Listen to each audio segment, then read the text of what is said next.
There's always a delay. I know there's always a delay. I sure do wish I had something interesting to start with, but I don't. So this is it. Hey, it's Superman.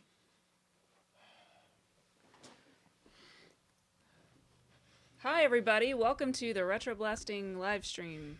Yeah, hey everyone, let us know if you can hear us okay. We kind of have all this on autopilot at this point, so we just need to know if everything's working as more and more people join the live stream. We just wanted to start a few seconds early. Everything should be set, prepped, and ready to go. Melinda is getting up. I just want to reframe the shot slightly. Why? Because you're going to lose half the stuff on the table if you do. I'm turning it down so you can see more of the stuff on the table. Okay, but there's really not more stuff. I mean, I kind of had it lined up. Oh, it'll be great. Okay. All right.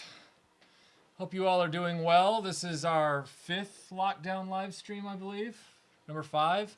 We've been doing these weekly every Saturday. Hope you guys are staying safe and staying healthy. I hope you guys are poised for a good weekend, or you're already having a good weekend. We thought that today we would talk about Superman. Or rather, that Michael would talk about Superman and I would listen. It is a topic that was suggested by somebody on the live stream last week. So we thought we would throw it up there and talk about it. Speaking of throwing up, Xantara says Melinda getting up. Does that mean we undrink and regurgitate? Wow. God, I hope I don't make people vomit, but you know. Anyway, it was a broad topic and perfect for a live stream since live streams go long. But I've personally been into Superman since I was a very small child. Superman and Spider-Man were my first 2 superhero interests. And Superman was something that I watched on the ABC Sunday Night Movie, the original Christopher Reeve film. And Spider-Man was something I became familiar with through the 60s cartoon that was on in syndication. But I also became familiar with Superman through Super Friends. And then I started getting familiar with the comic books really more as a teenager. And then as I became more familiar with the comic, I realized I was really in love with the Golden Age through Bronze Age Superman. So everything that the Christopher Reeve movie was based on. I was familiar with and read copious amounts of post-1986 Superman. So all the stuff that happened, you know, that led up to the death of Superman and beyond. I used to have a collection of Superman comics that was unbroken from 1986 to 2007. Every title, every issue, every special. Melinda used to see me drag those big white long boxes from place to place. He would just go from town to town dragging those boxes. You're funny. Crying out. And You're funny. And, we do have a super chat, by the way. Oh, okay, sorry. Logan Michael, thank you for the super chat. He says, thoughts on the McFarlane Superman figures? I've only seen pictures of them so far. They look pretty nice. I hope they're more durable than everything NECA has offered, because NECA stuff shatters like glass. I'm hoping to read some reviews on those and maybe pick up one. But as of this moment, I'm not as interested in his stock Superman. I am admittedly a traditionalist when it comes to Superman and the way he looks. You don't tug on his cape, and you don't spit into the wind. You don't take his briefs off and all that kind of stuff. So to me, Superman, for me to appreciate and enjoy it, I like the character to you know, have certain tropes visible to him. I'm not saying that the current Superman isn't Superman. It's just not a Superman that I'm as interested in following. So We have another super chat. Thank you very much, Scott. He says, sorry to get off topic right off the bat, but thanks very much for the Iger sanctioning. However many fans you think you speak for, I promise the number is higher. We now return to your scheduled topic. Thank you, Scott. Yeah, thank you, Scott. I appreciate that. That was a video that I was really nervous to put out because it was a very passionate video for me. And while I'm passionate about all the topics that I discuss, this one was prompted by the fact that certain things have not been said in the dialogue out there in social media regarding the way the entertainment industry has been operating, and they need to be said. And so I felt like because I had worked in the film industry back in the early 2000s and now I had worked 12 years in corporations, I was connecting some dots, and it's not a conspiracy, sadly. I wish it was a conspiracy, but it's just the state of affairs right now. I do want to point out that Aaron is in the chat, so if you want to, say hello to Aaron. And also, of course, Tim Ward, thank you for getting online today, finding Wi-Fi, and helping us out in the chat. Fade to Black 73 says, did the Lonely Man song play as Michael traveled from town to town dragging Superman comics? I think so. Or Desperado, maybe. Yeah, I am actually going to turn the air conditioning on because while it's not hot in here, the air is not circulating, and I'm... Are you flop sweating? Yes, Are you going to shoot me instead of have a sword fight with me? No. That was a different podcast. I mean, live stream. Okay, we have a couple more super chats that have just come up. So let me scroll back up. And so our next super chat is from Vinkman. Thank you very much. He says, hey guys, thanks for doing the Superman show. You're very welcome. Van Dan Rosario says, Michael, what are your thoughts on Zack Snyder quitting the DCEU, and who would you like to see direct the next Superman film? Well, I was very happy to hear that Zack Snyder left the DCEU, the DC films. Frankly, I'm not really sure who we need. I know that we don't really have a choice at this point. We have J.J. Abrams working on the next Superman film. So as far as I'm concerned, that's dead on arrival. I will not be going to see that film. His track record is terrible. Who would I like to see work on a Superman film? It's hard to say because right now, all of my choices that I thought would have been perfect on-screen Supermans have already aged out. They've been aged out for 15 to 20 years. I thought Bruce Campbell would have been an awesome Superman, and I thought The Rock would have been a great Superman. Would have loved to have seen The Rock Superman. The Rock as of the 90s, when you could, because if you've seen Saturday Night Live, they actually had him play Clark Kent and Superman in a joke skit. He would have been great.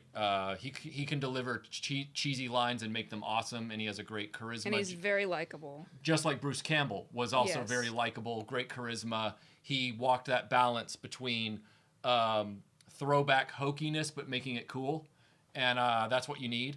As far as a director, I really don't know what the answer to that is at this point. I wish I had an answer, but I don't. But yeah, so I've been immersed in this for a long time. There's only two people that I personally know who know more about Superman, far more about Superman than me, and I give both of them credit. They're also both Michaels. One is Michael Bailey of the Fortress of Baileytude podcast. Melinda's had him on the Dreamland podcast to talk about Batman. And then the other person is our close friend Mike Alonzo. He knows a crap ton about Superman, and he runs the Clobber in Time podcast. I am a novice compared to them, and even though I've been a Superman fan my whole life. But yeah, my real wheelhouse is anything from 1938 to 1986 as far as preference. If you really wanted to zero in on that, the Golden Age stuff and the Max Fleischer cartoon. But I do love the 90s animated series for what it is. And I was the guy who didn't mind Lois and Clark when it was on. It certainly wasn't Christopher Reeve, but I didn't mind it at all. Although I'm more of a Christopher Reeve and before kind of guy. Matt Movies, thank you for the super chat. He says, besides Christopher Reeve, who is your favorite actor to play Superman? My favorite actor to play Superman prior to or in addition to Christopher Reeve, that's tough. I didn't have a problem with Brandon Routh. I felt like the script didn't work. I thought Brandon Routh in Superman Returns was fine. I thought he was a perfect follow-up to Christopher Reeve in taking on that mantle, and I think he was dealt an injustice by having Bryan Singer direct that film, because Bryan Singer, this was even before all of his indiscretions that have come to light. I never liked his X-Men films. I thought Bryan Singer's execution of action was pitiful. And I felt like he was just a very hesitant director when it came to comic book action. He had an opportunity with Superman Returns, and he blew it. He focused on all of the weirdest stuff. But Brandon Routh is blameless in that regard. But I also really liked, for their time period, I really liked Kirk Alyn from the original serial. I liked George Reeves. I liked Dean Cain. He was the right Superman for the 90s. A lot of times it's the stories around them, much like with Doctor Who. It's rarely, if ever, the Doctor themselves or actor that's the problem. It's usually whatever the narrative direction of that period of time is for that character. I would argue that's true for Batman as well, but Yeah. I would probably get a lot of hate for that. Yeah. A lot of people are saying things like Patton Oswalt would be a great director, because people are talking about directors or writers to do the next Superman. And what was the other person they just said? It just went out of my head. And it's so far back in the chat that I don't know if I can find it. But anyway, I have some other questions over here. So can we just go straight to talking about Nicolas Cage? We can. There's not a lot to say. I have a lot to say about Nicolas Cage, just in general, or I mean, he's a huge Superman fan. real quick. What's your favorite Nicolas Cage movie? Wild at Heart is the correct answer. I don't really give Nicolas Cage a lot of conscious thought. Wild at Heart transcends Nicolas Cage. It's a great movie, and if you haven't seen it, it's David Lynch, Nicolas Cage, Laura Dern. It's amazing. Okay. Really good. You should watch it. Superman, the Death and Return of Superman, or whatever it was going to be called, the Tim Burton film, or Superman Lives, whatever it was, I don't remember. There's just not a lot to say about it. The documentary was interesting, but even when it was announced at the time that Nicolas Cage was in the process of becoming the next Superman, I was livid. I was like, that's not going to work. That's not going to fly. That's not the right move. Look, I love Superman a lot, okay? The only difference between me and Nicolas Cage and our suitability for Superman is that he could afford Action Comics #1 and I can't. But otherwise, both of us are completely unsuitable to be Kal-El. I mean, I have no illusions about that, okay? Vinkman says, Michael, I've heard you once say you like pre-crisis Superman better than post-crisis. Can you elaborate? Yeah, the reason that Always is the answer. The reason that I like pre-crisis Superman, and specifically Golden Age Superman, is because nowadays they try and put all of these strange limitations on Superman that are very contrived. But back when he was originally conceived, his limitations were organic. So, for example, he didn't have heat vision, and he couldn't, fly indefinitely, and he was actually like Batman. He was kind of a vigilante that the cops were after. They didn't know what he was all about, even though he was completely noble in his goals. He was a far more interesting, dynamic, and I guess fresh and raw character. I do love the Superman in the pre-crisis era, even up through Christopher Reeve, because even though he has all those powers after that, he is still how's the best way to describe this? His storylines were not based on the same 4 themes. They've whittled him down to the same 4 themes now, and it's been that way for 35 years, where it's uh-oh, one of Superman's powers has gone haywire. Or one of Superman's powers has gone away. Or all of Superman's powers have gone away. Or Superman and Lois are fighting and having domestic problems, and it's causing Superman grief. Those are like the only stories that they recycle through now. Or the oft fifth one, Superman's having hang-ups about his Kryptonian parentage, and he wants to know more about his lost planet. Like, if you go back into the, the pre 86 reboot of Superman, which, by the way, was far superior to the New 52 reboot, because there's been reboots since then as well. I could read the post-crisis stuff. I can't even read the new stuff. But if you go into the pre-crisis stuff, yeah, some of it's hokey, but the artwork by Kurt Swan is great. It's that quintessential Superman that we all know in our mind's eye. This is not Swan artwork. It's actually Neil Adams, but it's the same idea. You have a character that is dealing with, cosmic threats to the Earth. You have a character that's dealing with a Lex Luthor that, while it was interesting that they made him a corporate evil mogul guy in the post-crisis world, everyone needs to remember he was a mad scientist. He was an evil scientist in the pre-crisis narrative. And I don't know. I think that a lot of that has permanently gotten lost, and it's a shame that we haven't figured out a way to reinvigorate those elements of the mythology. Map Film Production says, I am not the biggest fan of Lois Lane. She, at least in the Donner one, is too much of a superficial person who is in love with the super of Superman. Clark deserves better. I 100% agree with you on that. I have always strongly disliked Lois Lane for that reason, in addition to just the fact that she is always like making the dumbest decisions and getting herself in trouble so that she has to be rescued. And it's just the most frustrating. It's almost like they're trying to write her as this independent, strong woman, but then she always like twists her ankle and falls and needs someone to rescue her. And it's just, God, give her something else to do, please. Yeah. I mean, I really agree with one of the comments there where they say that, Superman's villain roster is wasted in the movies because they only use Lex and Zod. Yes. And that is true. I know that the Salkinds claimed that they wanted Brainiac for Part 3. That certainly would have been interesting and better than what we got with Superman 3, although I don't hate Superman 3 the way a lot of people do. It does seem like Brainiac would be the perfect villain now. Right. If they were going to do a Superman movie and try to make it set in the modern world, which becomes very difficult because Superman is a good guy, and we don't like good guys anymore, apparently, which is very problematic. But they need to find a way. That's the challenge, right? Is finding a way to make Superman the guy you want to be and emulate. Right. Instead of Batman, which everyone's like, I like Batman because he's so dark, which we can get into that later.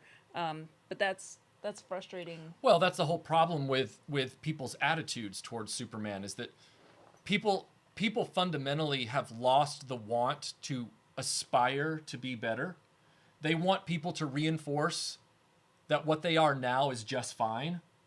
And it's like everyone's gotten that message mixed up. It's like, look, the whole you're just fine the way you are is good when it comes to the way you look, the way you were, the family you were born into, all that kind of stuff. Those things you can't help.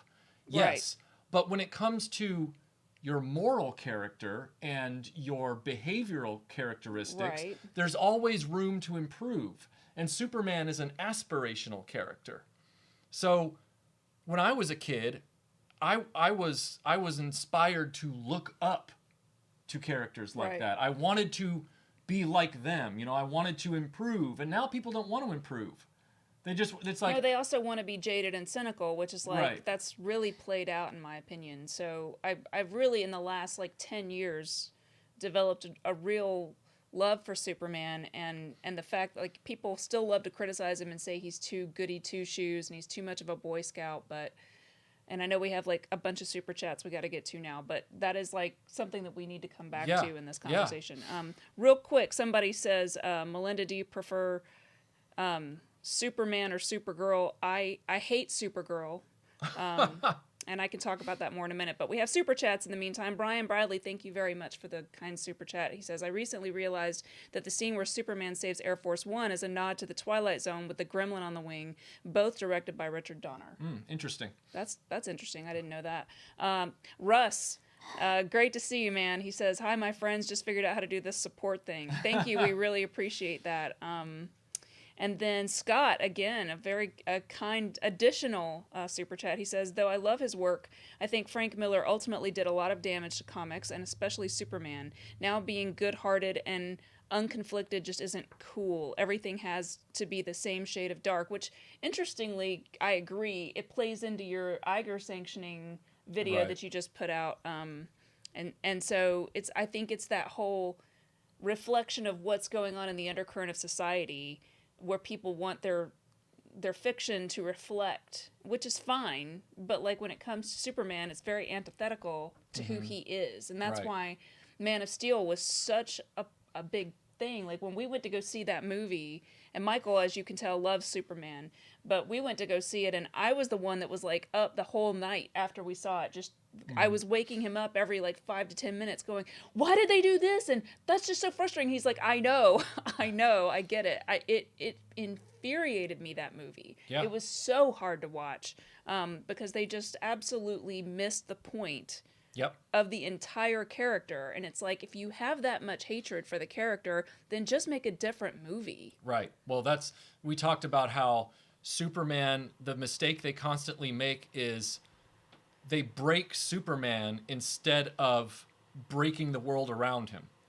And so you don't modernize Superman. Superman is a constant. Dare I say, he's a rock. And everything around him changes decade to decade.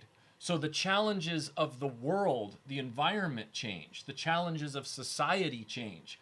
And so Superman's hurdles are about dealing with the ever-changing world that he lives in while remaining true to his convictions. And they never understand that. They're like, what we really need to do is make Superman sad and pitiful and angry.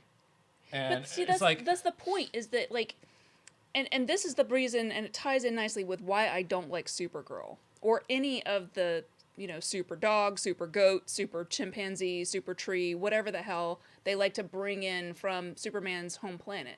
The entire point in my mind of what makes Superman really interesting as a character is that he is completely alone. Right. In the universe, in time. He's an orphan of his planet. Right. He is the last survivor. And much like Doctor Who. And so the fact that like he's the last of his kind puts an onus on him. It motivates him to be the good person that he is, because he becomes like the entire lineage, his entire planet's lineage rests on his shoulders. And I think that's what is partially motivating him to be that aspirational good character and to not take advantage of humanity when he so easily could. So when you start bringing in later on, like, well, I think it'd be cool to have a girl, and then I think it'd be cool to have a little dog, and then it's like, well, that just completely undercuts the entire motivation of the character. Right. I mean, I don't necessarily, like, in and of herself, Supergirl, fine, but it just is a problem to me. Right. So, anyway. Vinkman says, thank you for the super chat. He says, Michael, I know you no longer have your complete Superman run from 86 to 07, but how many Superman books do you still have in your collection? I actually have a box, like a good size short box, filled with a number of key post-crisis issues like the death and resurrection of Superman, and then a lot of pre-crisis. Like I have a collection of pre-crisis comics that I kept. And then my very first Superman comic, which was a post-crisis comic from 1990 or 91. I still have that issue as well. Nerdnug, thank you for the super chat. He says, favorite John Williams theme besides Star Wars? Superman. The Superman theme is my favorite. The Superman theme is my favorite, period. Star Wars actually gets a second or third place after that. Alan, thank you for the super chat. He says, Michael, if you haven't done so already, I'd suggest trying the graphic novels Superman for All Seasons and or Superman Birthright, both solid reads. Yeah, I've heard about both of those. I used to have issues of Birthright, not the whole collection, because that was around the time that I quit collecting. But I will check out those stories. Dean, thank you so much. He says, what are your thoughts on Superman Red Sun?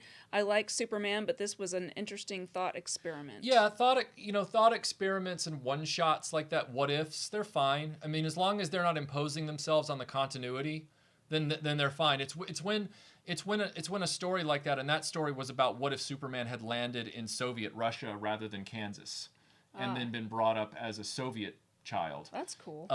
It's an interesting idea. Yeah, I don't mind what ifs like that. Experiment all you want, but like I think it was Scott that said it. When somebody like Frank Miller comes in and then his stuff ends up being imposed into the continuity permanently, you've painted yourself into a corner with a character. You've tainted them, and that's just a shame. The Night Badger says that he agrees with me to a point. He says Supergirl dilutes Superman, but I'll always love her and Helen Slater. I agree. I like, as bad as that movie is for a lot of unfortunate reasons, the Supergirl movie has a lot of elements that are great. I think Helen Slater did a very admirable job. I think it could have been a much cooler movie than it ended up being. Yeah. It's a shame kind of what happened with that movie. It's certainly not Helen Slater's fault. Like I said, Supergirl by herself, if you could take away what she takes away from Superman, is a cool and interesting character.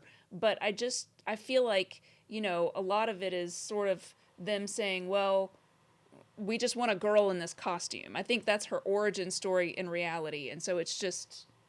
Yeah. It's not as cool as like Wonder Woman, for example. Well, also it immediately undercuts I'm the last survivor of Krypton. Right. It's like now all of a sudden I know that she's from Argo, but she's Kryptonian. That's the whole point. Exactly. So it immediately... He's no longer alone. Yeah, and so he can no longer say or have that emotion the way he had it before. It's, and then you've got Comet, the super horse, and Beppo, the super monkey, or whatever he's called. I mean, it gets a little ridiculous. Jeff, thank you for the super chat. He says, I love For the Man Who Has Everything and Whatever Happened to the Man of Tomorrow. What are your thoughts on Alan Moore's Superman work? I have right here the Whatever Happened to the Man of Tomorrow. I have both issues of it. This is just one of the two. I only brought one of the two down. Powerful story. It does kind of play as a big what if, but how do you end at that point 50 years or almost 50 years of comic books that never really had a strong continuity or through line to begin with?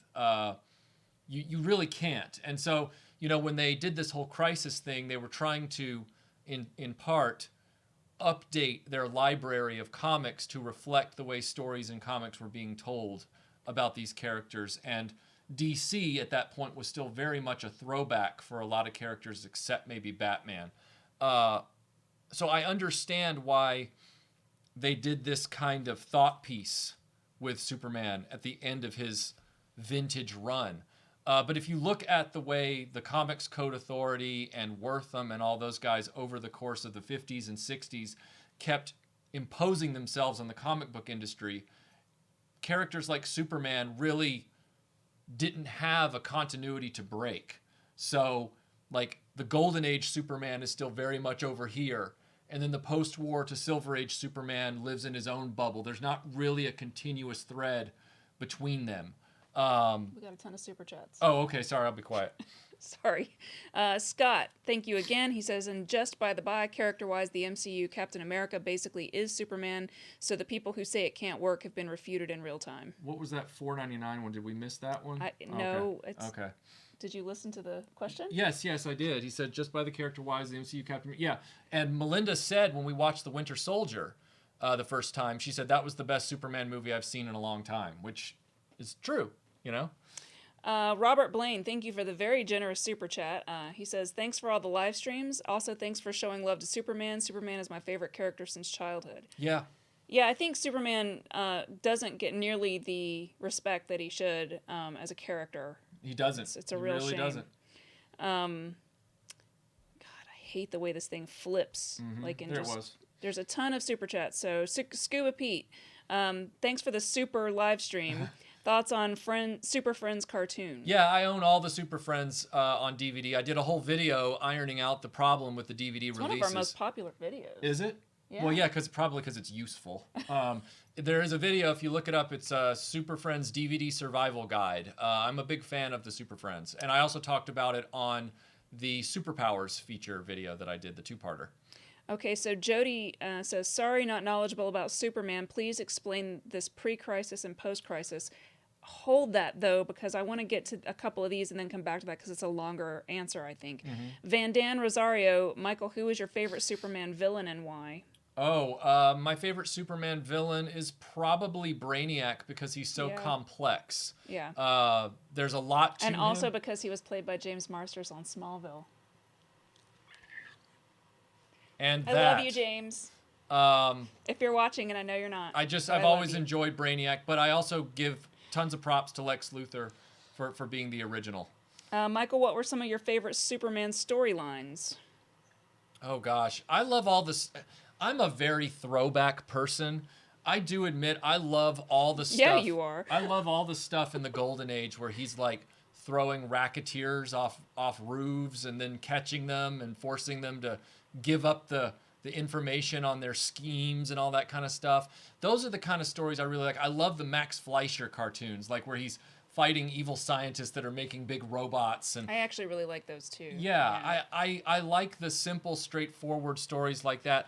But that being said, some of the post-crisis stuff does stick with me. So, for example, I was right there in the middle of the whole Death of Superman and Return of Superman with the 4 Superman clone guys or Superman contenders, as it were.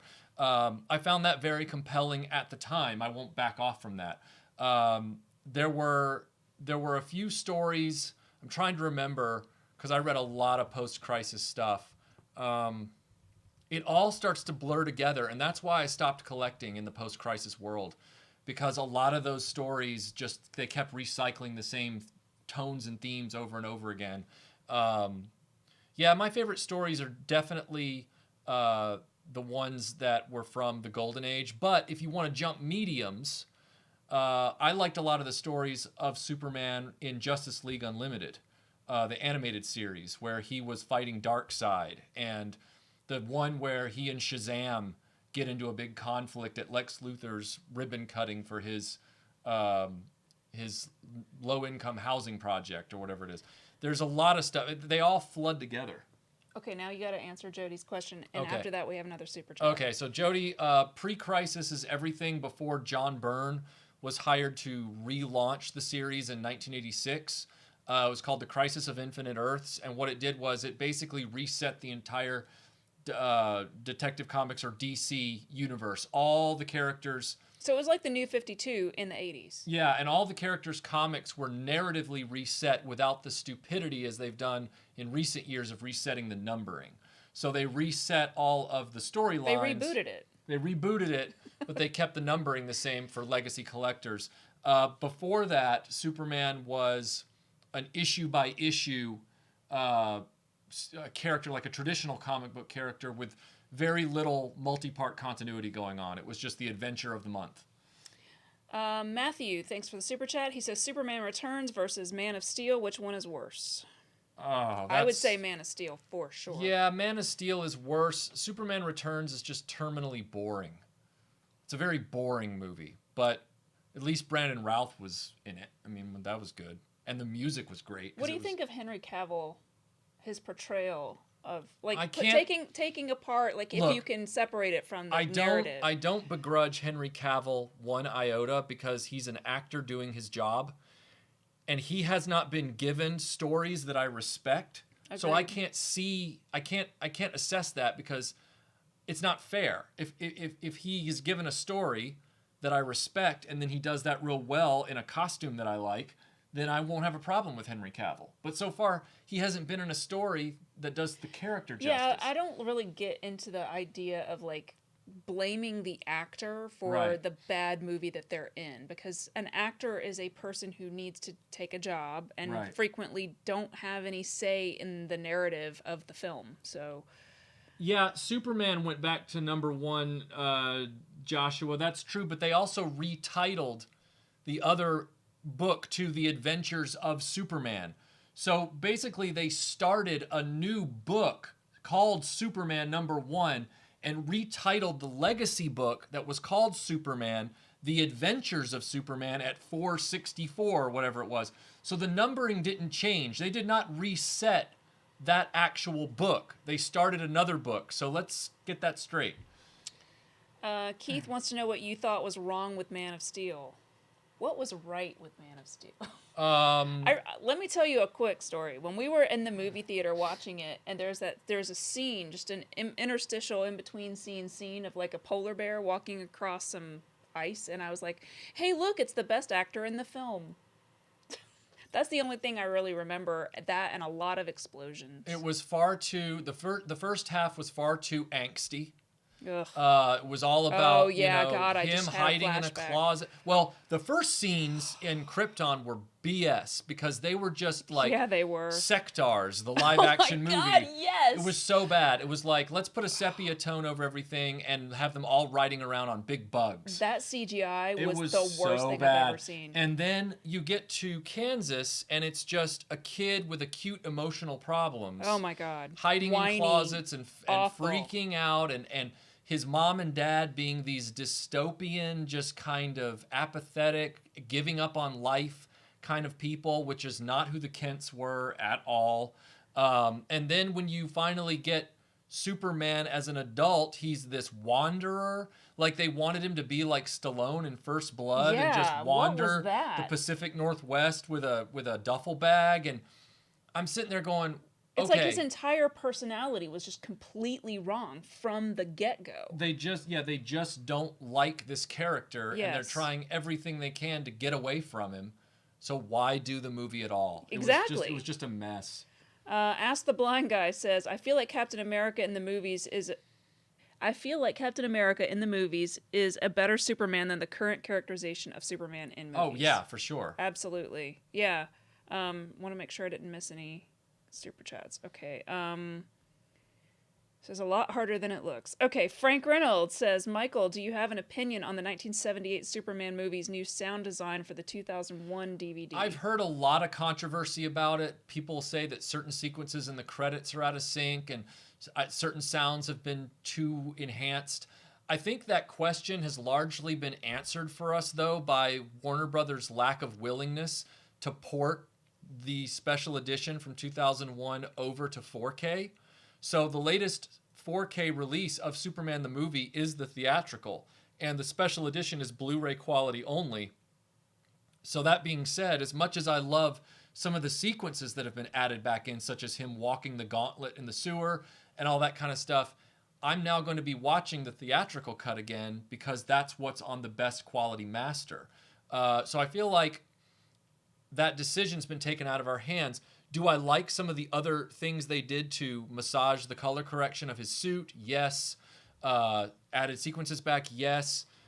Sound-wise, Melinda will tell you I'm not as big on sound as I am on picture when it comes to my film consumption. So it's a bigger deal to me than it is to him, I think. I admit to never having known there was a problem with the 2001 disc from a sound perspective. I believe everybody who says there is, because I'm not an audiophile. I believe you, but I never experienced it, and I probably won't be experiencing it because now I have the theatrical on 4K, unless they ever make the special edition on 4K, in which case... Hi, Trish. So... say hi to Trish. Hi, Trish. He's distracted. Sorry.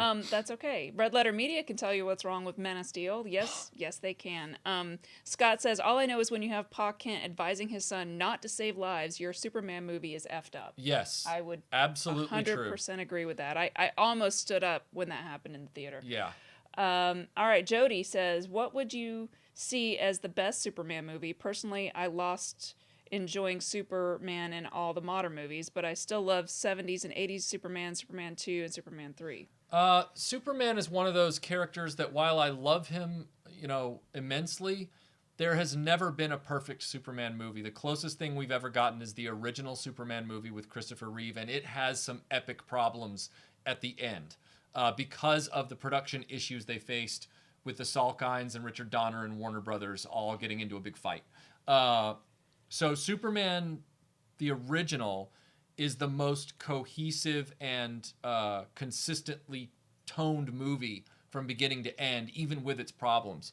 Had the best cinematography, the best special effects, had the best director. Superman 2 does not age well at all. Superman 2 is like Rambo 2. Like, it was really popular when it came out, but as you look back on it and watch it again, you're like, wow, this movie's a mess.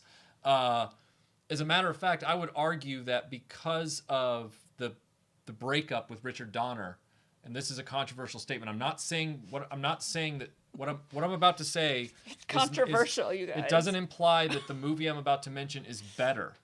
I want to be clear on that. This is about production consistency. Superman 3 is a more tonally consistent movie experience. Well, yeah, because it's not copy-pasted. Than Superman 2. Yeah. Superman 2 is a mix of two different directors who had completely different ideas about how that character should be portrayed. So I would just simply say that Superman 1 is the best Superman movie to date. I agree with that. Alan, thanks for the super chat. He says, I'm a teacher and there's no universe where pretty much the entire school would be gathered around that closet when Clark's freaking out. Yeah. I can imagine there's several other teachers that I know are in this just chat right now too, and they could probably also speak to that. Sorry, I got a lot of chats. All right, Vinkman says, I think we all know the answer, but just for the people in the cheap seats, can you explain what's the difference between Golden Age Superman throwing crooks out of windows and Henry Cavill snapping Zod's neck in Man of Steel? Well, okay, let's be clear.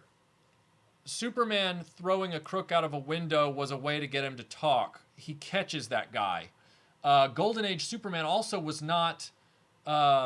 He was Genesis, so that was their idea. Siegel and Schuster's idea of a character that could step in and solve the problems that the police weren't solving in society. Right? He could do the things the police couldn't do. But Superman, even in his earliest incarnations, was never an intentional murderer. Like, there's one guy in one early book where the bullet bounces off of Superman or something and bounces right back into the guy and kills him. And Superman is like, yeah, I didn't kill him. He tried to shoot me and the bullet hit him, or something like that, if I recall. The point is that is very different from the Man of Steel thing where he deliberately snaps Zod's neck. Snyder engineers a scenario with an innocent family that's going to be burned up by his heat vision and stuff. He engineers this scenario to force the character into a modern moral quandary. It's almost like he's one of those people that finds out that you believe in X. So he kind of tries to construct an argument to like show you that you don't really believe in X. So for example, I get this a lot as a vegetarian.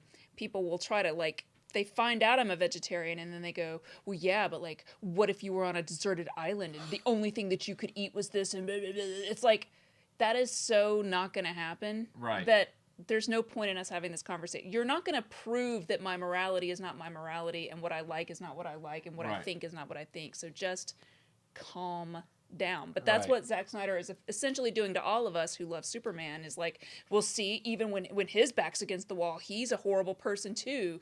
And it's like, shut up, Zack. Right, yeah. Zack Snyder, though, is a very messed up person in general. And also, you got to remember that after the war started, World War II, Superman became, like many comic book characters, a patriotic symbol to help sell war bonds and things like that through the comic books. And then after that, the whole Wortham thing came into play with the seduction of the innocent.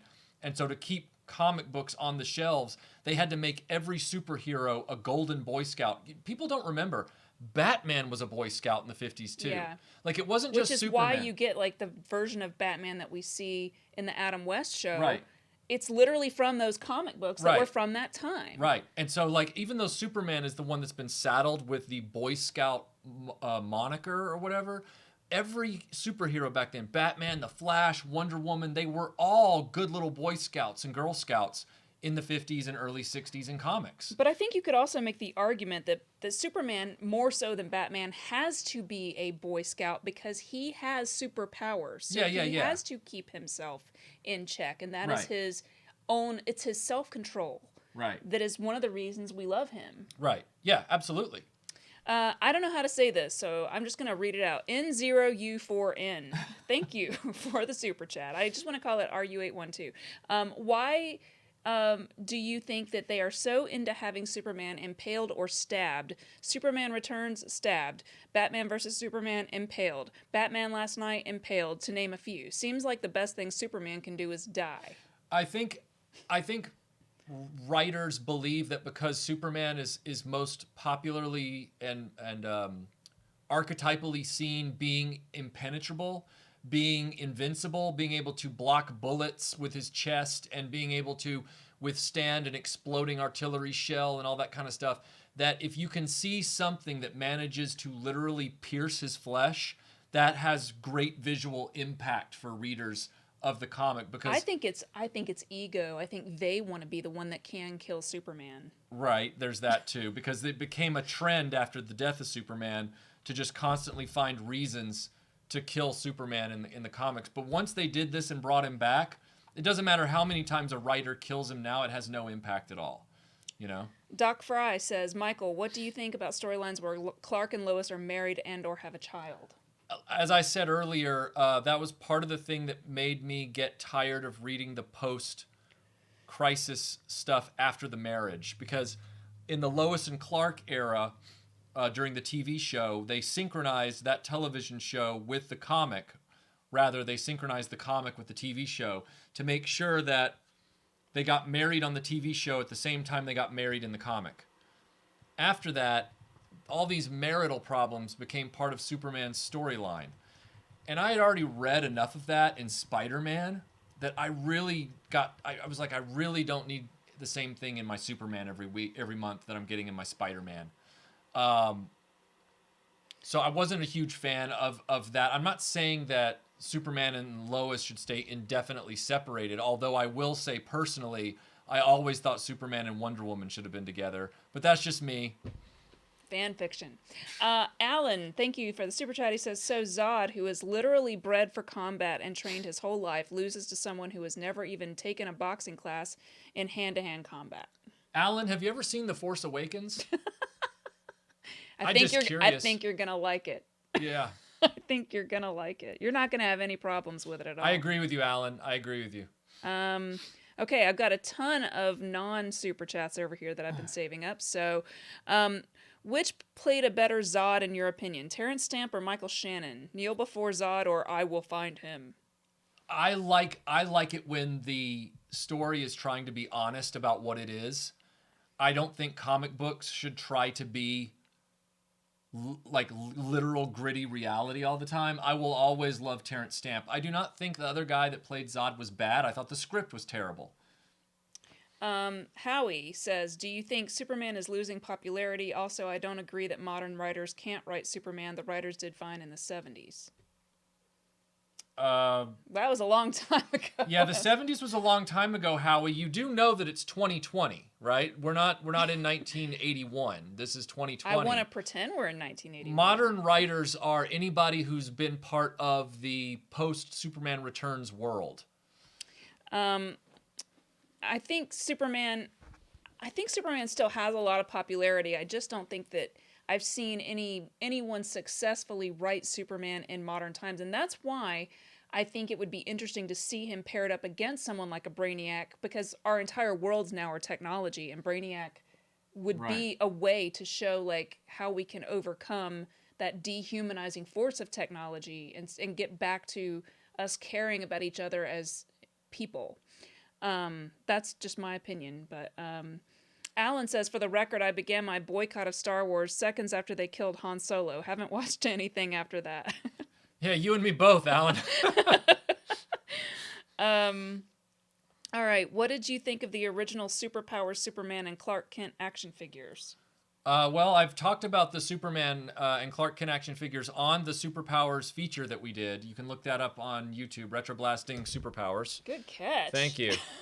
And then as a kid, I loved them. I thought they were great. The Superpowers Superman was my go-to Superman for 25 years. I didn't ever buy another one. Thoughts on Smallville, and is that a real Action Comics #1? No, that is not a real Action Comics #1. It is a reprint of the cover, but or a reprint of the book. But I wanted to have the book up here. It's not even the right size. An actual Golden Age Action Comics would be larger. As far as did they say which? What did they say? What was the question? Thoughts on Smallville. Smallville. I like Smallville, I think, a lot more than you did. You do like Smallville, but you love high school stuff. And I choose to take that as a compliment. I'm not insulting you. You really are fascinated by stuff that's set in high school. I really am. And even when I'm watching like Jane Austen and Emily Bronte, technically all of their stuff is people who are that age as well. So I just enjoy the melodrama of that time period. Plus the guy who plays Lex is just the best. I recognize that the show was popular. I think it's the longest running Superman themed television show ever or something like that. I am saved by the Super Bell. I am not interested in a Superman show where Superman never is Superman. I mean, I get that. I think that for me, unfortunately, the thing I don't like about Smallville is that Superman himself is somewhat the least interesting character. I really just wanted... that show would have been amazing if it had been about Lex. If it had been almost like a Cobra Kai type of show that showed us everything from Lex's point of view. Mm-hmm. And because he does somewhat become a... We've already done that. Oh, okay. Did we do that one? Yeah, we did. If you want to read it again, go ahead. Thanks for all the live streams. Also, thanks for showing love to Superman. Superman is my favorite childhood character since childhood. I just want to make sure it got read. That's all. Thank you, Robert. It's been there for a long time because it was a lot. Anyway, that's my opinion. I think that show would have been really interesting if it had been more turned on its head in the same way that Cobra Kai is, and you kind of go, wow, I see that point of view, although it's a little harder from the concept of Lex Luthor, I agree. JSP says, I wish and hope that the WB would do a Blu-ray set of Superman, the animated series, the same way they did for Batman and Batman Beyond. I agree. I would love to have a Blu-ray upgrade to my Superman animated series. I have the Blu-rays for Justice League. I have the Blu-rays for Batman Brave and the Bold and Batman the Animated Series. Yeah, and Superman is the glaring omission there. Keith says, that's why I didn't like Smallville, no Superman. Look, I agree that is a huge problem with the show, but if I watch it and I don't think of it as Superman, it's just another like cheesy teen show that I enjoy, that kind of stuff. So whatever. If you like it, you do. Vinkman says, I have a friend whose favorite character is Superman, but he believes that killing Zod in Man of Steel was completely justified, and he's constantly taking comic panels out of context to prove his point. Yeah, take as many panels out of context as you want, Man of Steel lovers. It's never going to justify it. Never. Oh my gosh. Dawn. Holy cow. Wow. Holy cow. Oh my God. I might pass out. Yeah, right? Oh my God. He says, consider this a humble donation in comparison to the other contributors of the RetroBlasting community. So 50 for Michael, 50 for Melinda, 50 for Aaron, and 50 for the unsung Superman of RetroBlasting, Timothy Ward. Well, I wholeheartedly agree with that, for sure. Oh my God. Thank you. Oh my gosh. Thank you, Dawn. That's the biggest super chat we've ever gotten. I feel like we need to have like a one of those like flashing lights, and you know, like when you are like the whatever in Target, the whatever.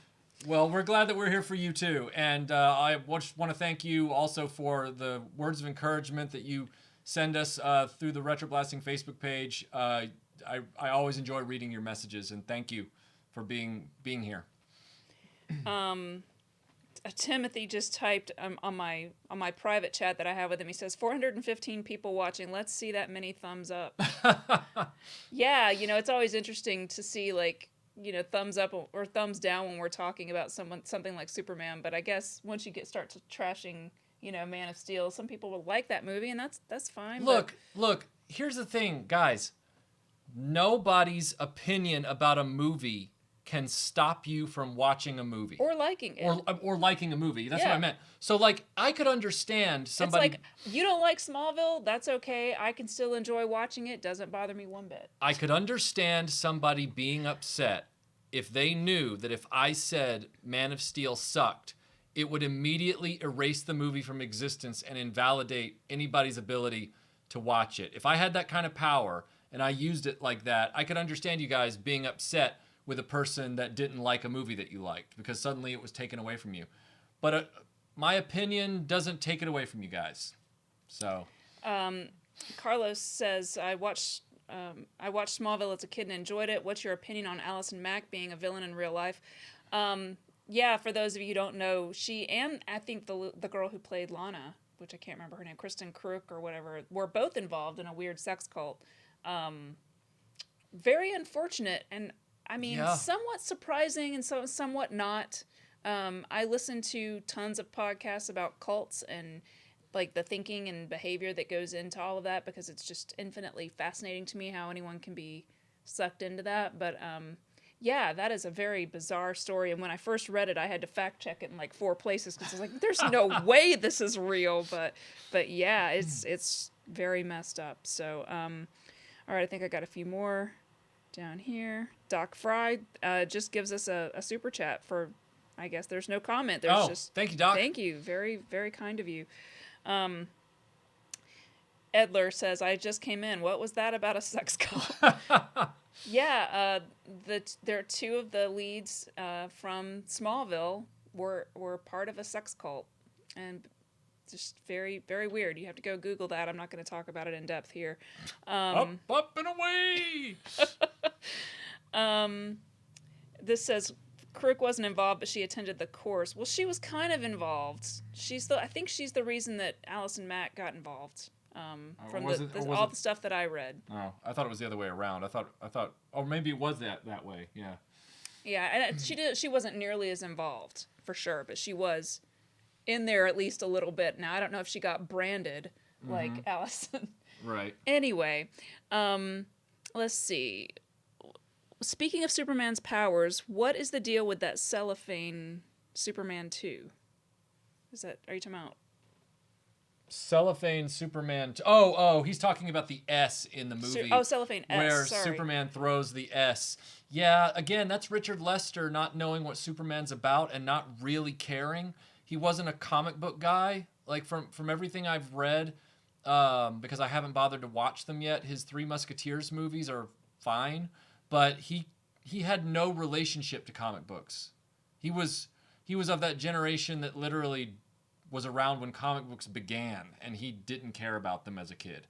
So Jeff says, no question, I love the content. The corporate shilling video was awesome. Oh, thank you, Jeff. Appreciate that. Yeah, that was a little bit of a leap of faith for me on that one. I'm always worried about those thought pieces because I wonder if I'm going to tick off all of you guys with my thoughts on something like that. Juan says this should definitely be a future Dreamland podcast topic. I assume you mean the sex cult thing. Maybe. I mean, it's kind of weird. I think if I were going to do it, I'd want to wait and see what some of the court cases lead to. I think that's still ongoing. Map Film Production says, Melinda, do you think Lois Lane in the movie is the origin of the Final Destination franchise? Once Superman saved her in the alley, it's like death was always gunning for her. Yeah, I mean, it could be. The problem is that I hate Lois Lane so much that I'm usually wanting her to die so Superman can just like move on. Like, it's not going to be like, I'm sorry, I was watching Wuthering Heights earlier. It's not going to be a Kathy and Heathcliff thing from Wuthering Heights where he can just never get over it. I feel like he would just like get over it. Maybe I'm wrong. Eric Pieper said, where is it? He said, oh, Michael, the Iger video is your 9th symphony. Vinkman says, speaking of Smallville, I met Laura Vandervoot at Rhode Island Comic-Con a few years ago. She's a lot taller than I expected, and I'm not short. Okay, interesting. I remember seeing Laura Vandervoot at a Dragon Con. Is she tall? Yeah, she is tall. I mean, I didn't go meet... Who is Laura Vandervoort? She plays Supergirl in Smallville. I never got that far in the series. I didn't want to meet her because I didn't watch the show, but Andy was with me at the time, and he watched the show, and he knew who she was. Yeah, I know he's a big fan of that show. Yeah. Master Son 42 says thinking about starting his own Superman sex cult. Great Scott! Who is that? You? Huh? Who's thinking of starting? He is. Oh, it says his. So it says thinking about starting his own Superman sex cult. Well, I assume he's talking about himself. He's referring to himself in the third person? Why not? I mean, if you're going to start a sex cult, you're going to be thinking about yourself in the third person by default. I think that you're... Okay, good point. Good point. All right. So, have you seen the Turkish Superman movie? They use an action figure for the flying scenes, and Superman is not afraid to kill the bad guys in it. They made it without DC Comics. Okay, that sounds awesome. Well, every Turkish movie back then was made without any permission. Have you seen Turkish Star Wars? It is epically ridiculous.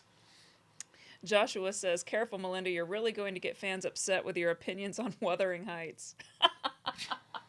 I'm watching the Tom Hardy version, and I had some serious misgivings going into it because all I think of him as is Bane, which we finally had just watched not that long ago. And I was like, I don't see him as Heathcliff, because Heathcliff is my favorite male character in literature. Like, it's Wuthering Heights is probably one of my, if not my favorite book of all time, it's like the second favorite book of all time.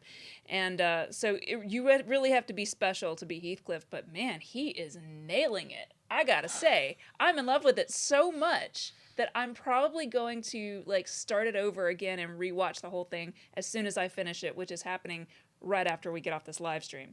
So I am so, and the problem is that now I think I'm in love with Tom Hardy. Look, Tom Hardy has always been an excellent actor. He regardless is, but like, of what you want to say about Bane. His voice, like, is still kind of Baney, but it works. Like, I don't know how to. I mean, I'm so excited to see how it ends. I just. Oh, I have the vapors.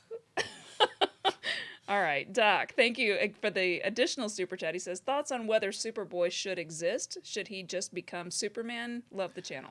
Good point. Doc, I've always maintained that I liked it better when he wasn't Superboy before he became Superman. Now, I know that the Salkinds did that show in the 90s that a lot of people like. I still don't own it. I've been meaning to actually pick it up at some point and watch it, but I've never been a Superboy person. I've always just been, he was Clark Kent, then he grew up and he became Superman, because that was added into the continuity later. Now, I know it was pre-Crisis when they created Superboy, but I want to make that clear. Just because I like Superman better pre-Crisis doesn't mean I like the Super Horse, and I like Superman as a character, as depicted by Wayne Boring and Kurt Swan and all those guys. All right, I have a few things I wanted to read. So AL said, I like Mr. Darcy. I like Mr. Darcy too. A lot. When did this become the I love Mr. British Darcy, literature live stream? I love the one where, what's his name? Is it Colin Firth? Yes. Oh, I love Colin Firth as Mr. Darcy. He is the Mr. Darcy. And then, let's see. There was another one. Someone says, Melinda, I know it's off the subject, but I watched Heathers because of your podcast. Thank you. You are welcome. I feel like that's an underrated film. Another super chat down here, CallL48. I'm not sure if you've ever answered this before, Michael, but where did you get the Superman cape hanging in front of the desk? And I'm glad you asked that because several people have asked about this. Oh, okay. Yeah. This was, I think the guy is still on eBay. He's out of all places, he's out of South America, but he makes really high-end superhero costumes. And he was offering a Christopher Reeve package at the time. This was back in 2006. He's still offering it, but he's improved it since then. But I just wanted the cape because, like I said at the beginning of the live stream, I'm never going to be a Superman suitable costumer. But I just wanted the cape for my prop collection, really. And so I ended up getting this to get the cape. And it looks like the cape has got some sort of wrinkle. This says, wife is asking for help to get through the book. Which movie version is Melinda's favorite? Are you talking about Wuthering Heights? so far, this version of Wuthering Heights with Tom Hardy as Heathcliff is my favorite that I've seen. Everyone says Wuthering Heights is the book that cannot be made into a movie, or I really feel like it needs a full on miniseries. Like BBC needs to just do a longer Jane Austen style treatment of Wuthering Heights. But I feel like I'm stealing the show, and a lot of people who don't like this and like Superman are gonna get mad. So maybe I'll just make a podcast and make Aaron read Wuthering Heights.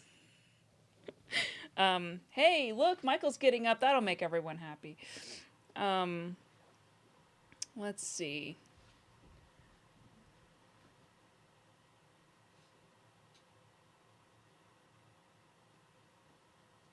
Are you gonna talk to them about stuff too? No, I was just showing off the cape.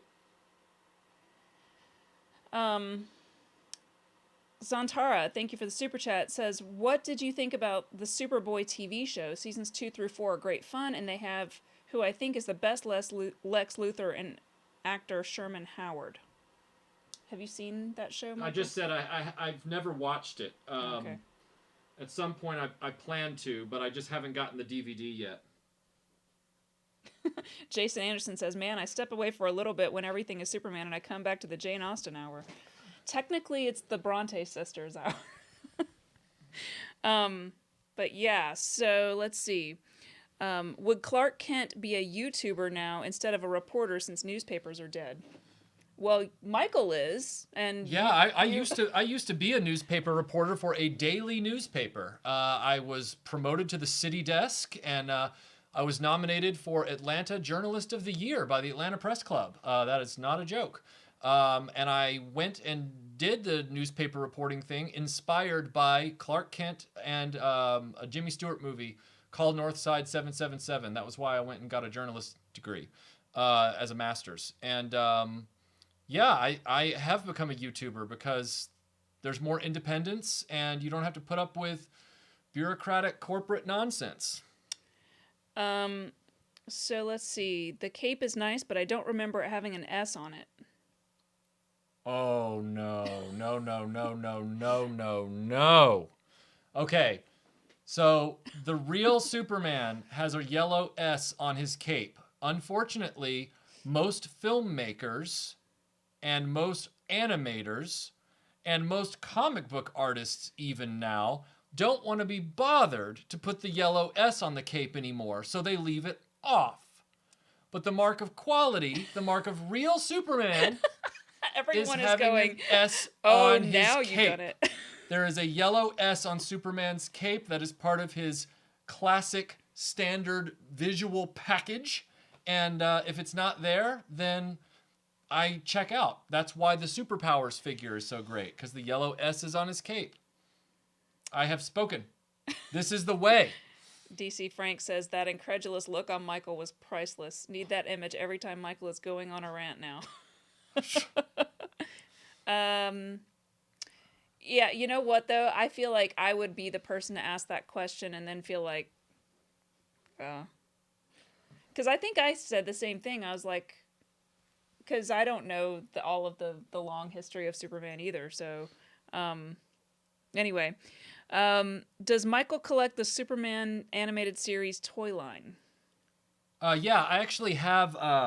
I have the long boxes that came out with the figures re-released. I bought them that way because they finally brought out Lois, and they only brought her out in those long boxes. So I have the villains one, and I have the heroes one with Lois in it, and then I have 2 or 3 of the original Kenner figures, like Quick Change Superman and Superman that came with that net kind of thing, the sort of S net. And I also have the Clark Kent car. I have Clark Kent's car from the animated series. Do you have any thoughts on the Superman 2 Donner cut? Several people have asked. It is a work print. The Donner cut is giving you an echo or a shadow or a silhouette of what could have been.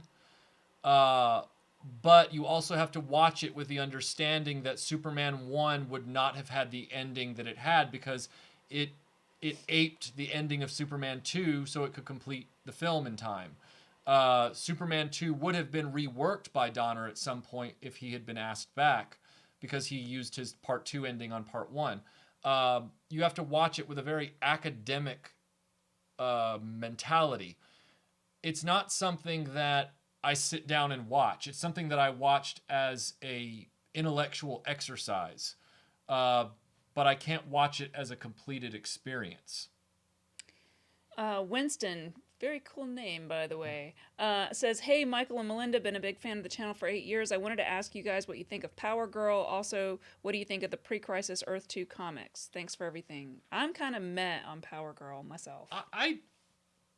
I appreciate that Power Girl at least is not in a Superman outfit with a skirt.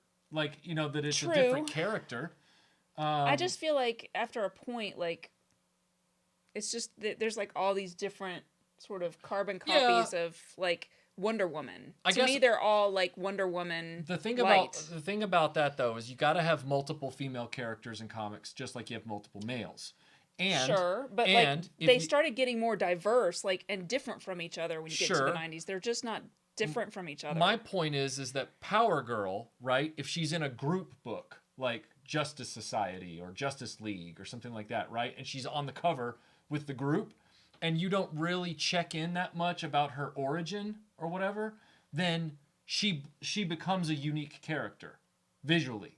I Whereas guess. I mean, Supergirl, she stands out in a crowd. Whereas Supergirl, I didn't say anything. You didn't have to. Whereas They know what I'm talking about. You know what I'm talking about. Whereas Supergirl is wearing Superman's outfit. Power Girl is not. I will give you that. So on a comic book cover, she looks like a unique character. That's like one way Psylocke or Rogue or what? Nothing. Would you, Aaron says meh, you say? The snark, Hey, I was channeling you, Aaron. Thank you. The snark level is very high right now. AL says, "I know what you're talking about, Melinda. They get me. You guys know. You know. Do you like the Ruby Spears cartoon, Superman? I have it on DVD. Yeah, I've got the Ruby Spears cartoon. It's not as bad as people said it was. It's not that great. I mean, it's okay though. It uses the John Williams theme. It tries to very much be a cartoon reflective of the John Byrne relaunch Superman, which has its merits at the time.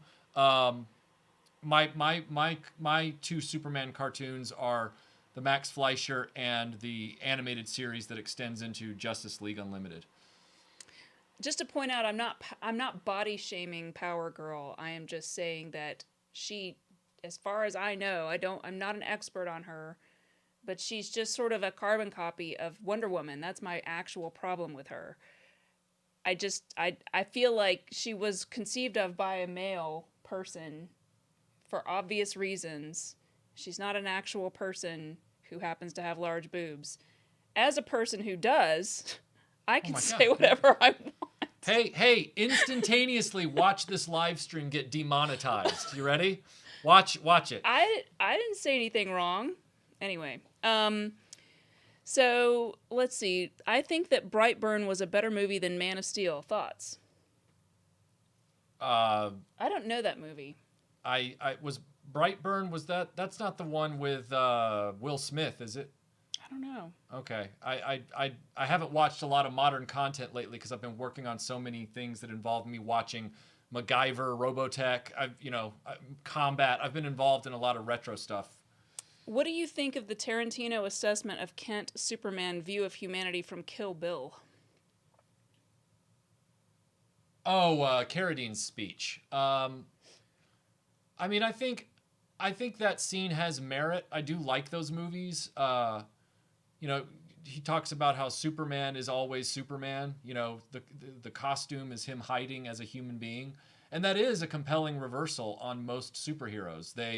Their disguise is their superhero persona, whereas his disguise is his reflection of humanity. I do think it's a good speech. It's when Quentin Tarantino stops and thinks, but he can deliver some profound stuff. I like Kill Bill as a series a lot more than I liked Inglourious Bastards, for example. I thought that movie was very disappointing. Everyone's telling you about Brightburn.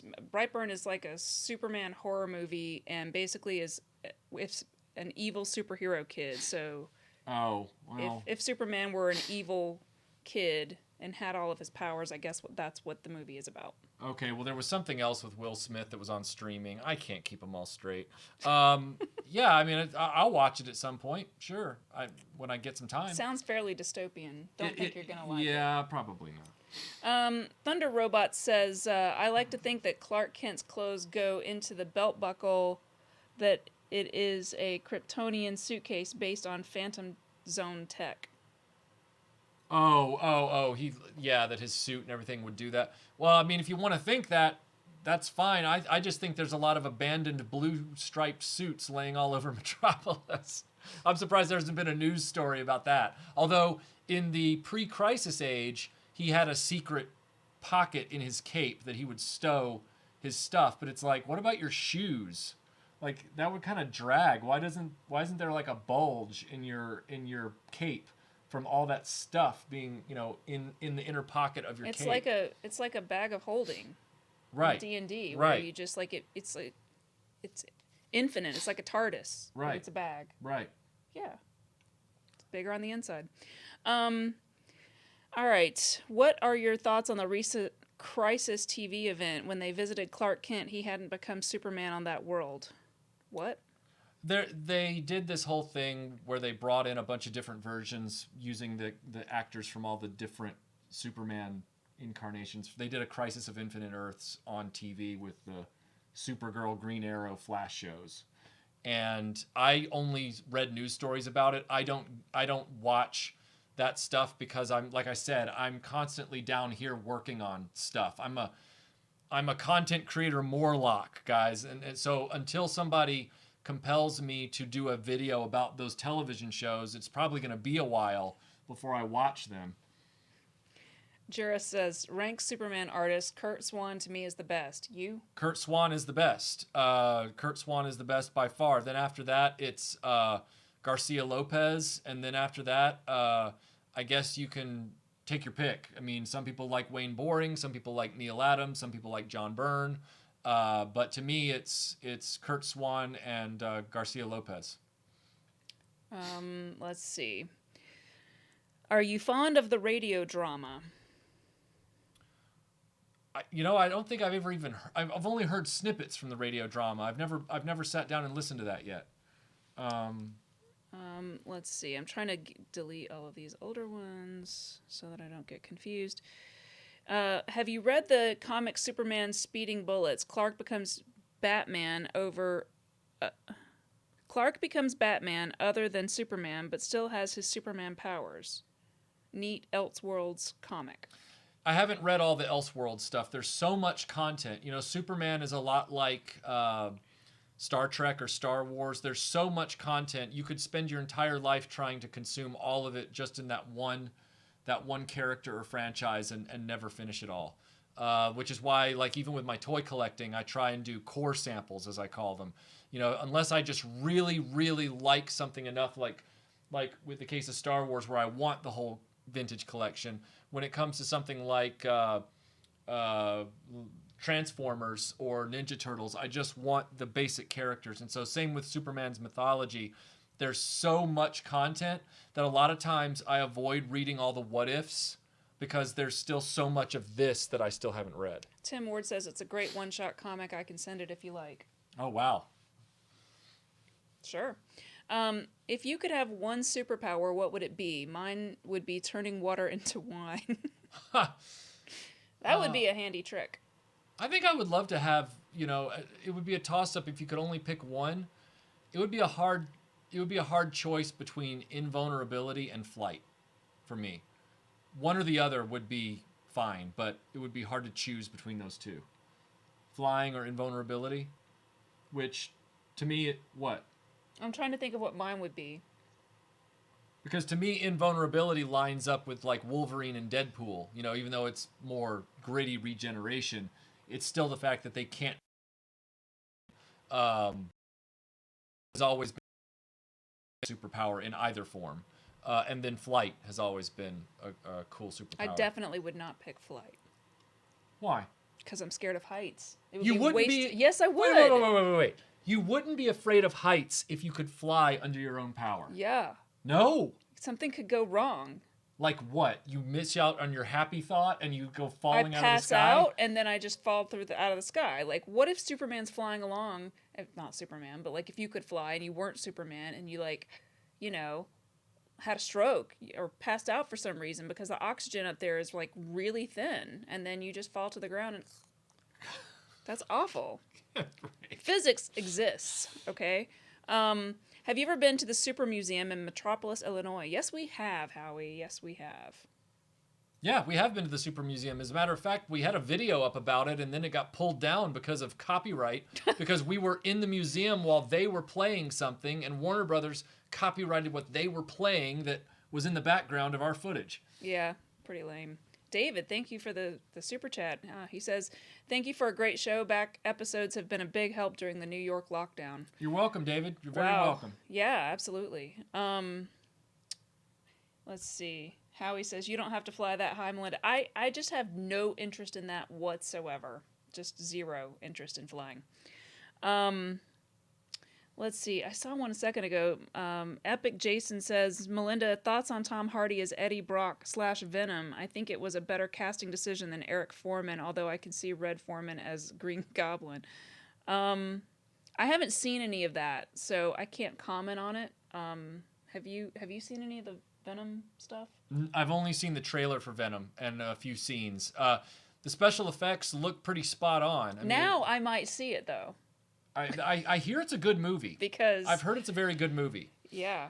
All right. So, what did you think of the Superman versus Clark Kent fight in Superman 3? I think that's the best part of the movie. That is the most compelling part of the movie. The second place scene after that is when Richard Pryor is kind of drunk and he walks into that room and he sees that stand up and he freaks out and he goes, ah! Those are the two best scenes. I think Jody had a super chat. Jody says, on behalf of Tim Hayes, Michael, go to the Internet Archive site. They have all of the radio dramas of Superman for free download or free streaming. Nice. Thank you. I will. Okay. I think I've got them all. Popeye versus Superman. Who would win? Superman. Yeah, I think Superman would win. I think he would. But although Superman would probably refuse to fight Popeye because Popeye looks too much like his friend, whose name I can't remember right now. And he's a good guy. So why would they be fighting? Right, that's true. Vinkman says, is that Super Museum video on Patreon? Vinkman, I'm going to correct that error. I'm going to go find that video because it's been... You got schooled! No, I didn't get schooled. No, that's a great... Look, it's always great when somebody can remind me of something I can put on Patreon. So after this live stream, I'm going to go find it and put it up on the Lost Videos folder. Yeah, that's good. There's probably several that, I don't know if you've put them all up there, but... I've put a number of them in the folder. Can you go over all the stuff on the table, please? Yes. So this is... Can you stand up when you do it so everyone can take a drink? Just come up and like point out the stuff over here that you can't reach. I don't have a mic on. I have to be around the mic. Oh. Yeah, so right here on my right, or I tried. the right side, your left, this is Mego Superman from the 70s. He was a gift from Analog Toys. He's standing on the DVD sets for the animated series and Lois and Clark. This is a famous 70s issue of Superman, drawn by, I believe, Neil Adams. I could have that wrong, but I'm pretty sure that's Neil Adams. Bibbo is Superman's friend who looks like Popeye. Bibbo, that's right. There is a Pocket Heroes Superman figure from Mego standing between this comic book and Superman Volume 1 of the DC Archives editions that chronicles the Golden Age Superman books. Here are two recent soundtrack sets, one for the entire classic Superman films run, and then the recently redone, remastered Superman 1 soundtrack. This is my Christopher Reeve cape replica. And I'm hoping that this will iron out because I don't think that's... Is that a run in the fabric? You see that? No? Yeah, it looks like no, it's not a run. Okay. So it can be ironed out? Okay, good. And then after that is my Superman Blu-ray set. That does not include the 4K disc of Superman Part 1 I mentioned, which is in my library in the screening room. This is one of these is a reprint of Action Comics #1, and one of these is just one of my favorite pre-crisis Superman covers from the Bronze Age.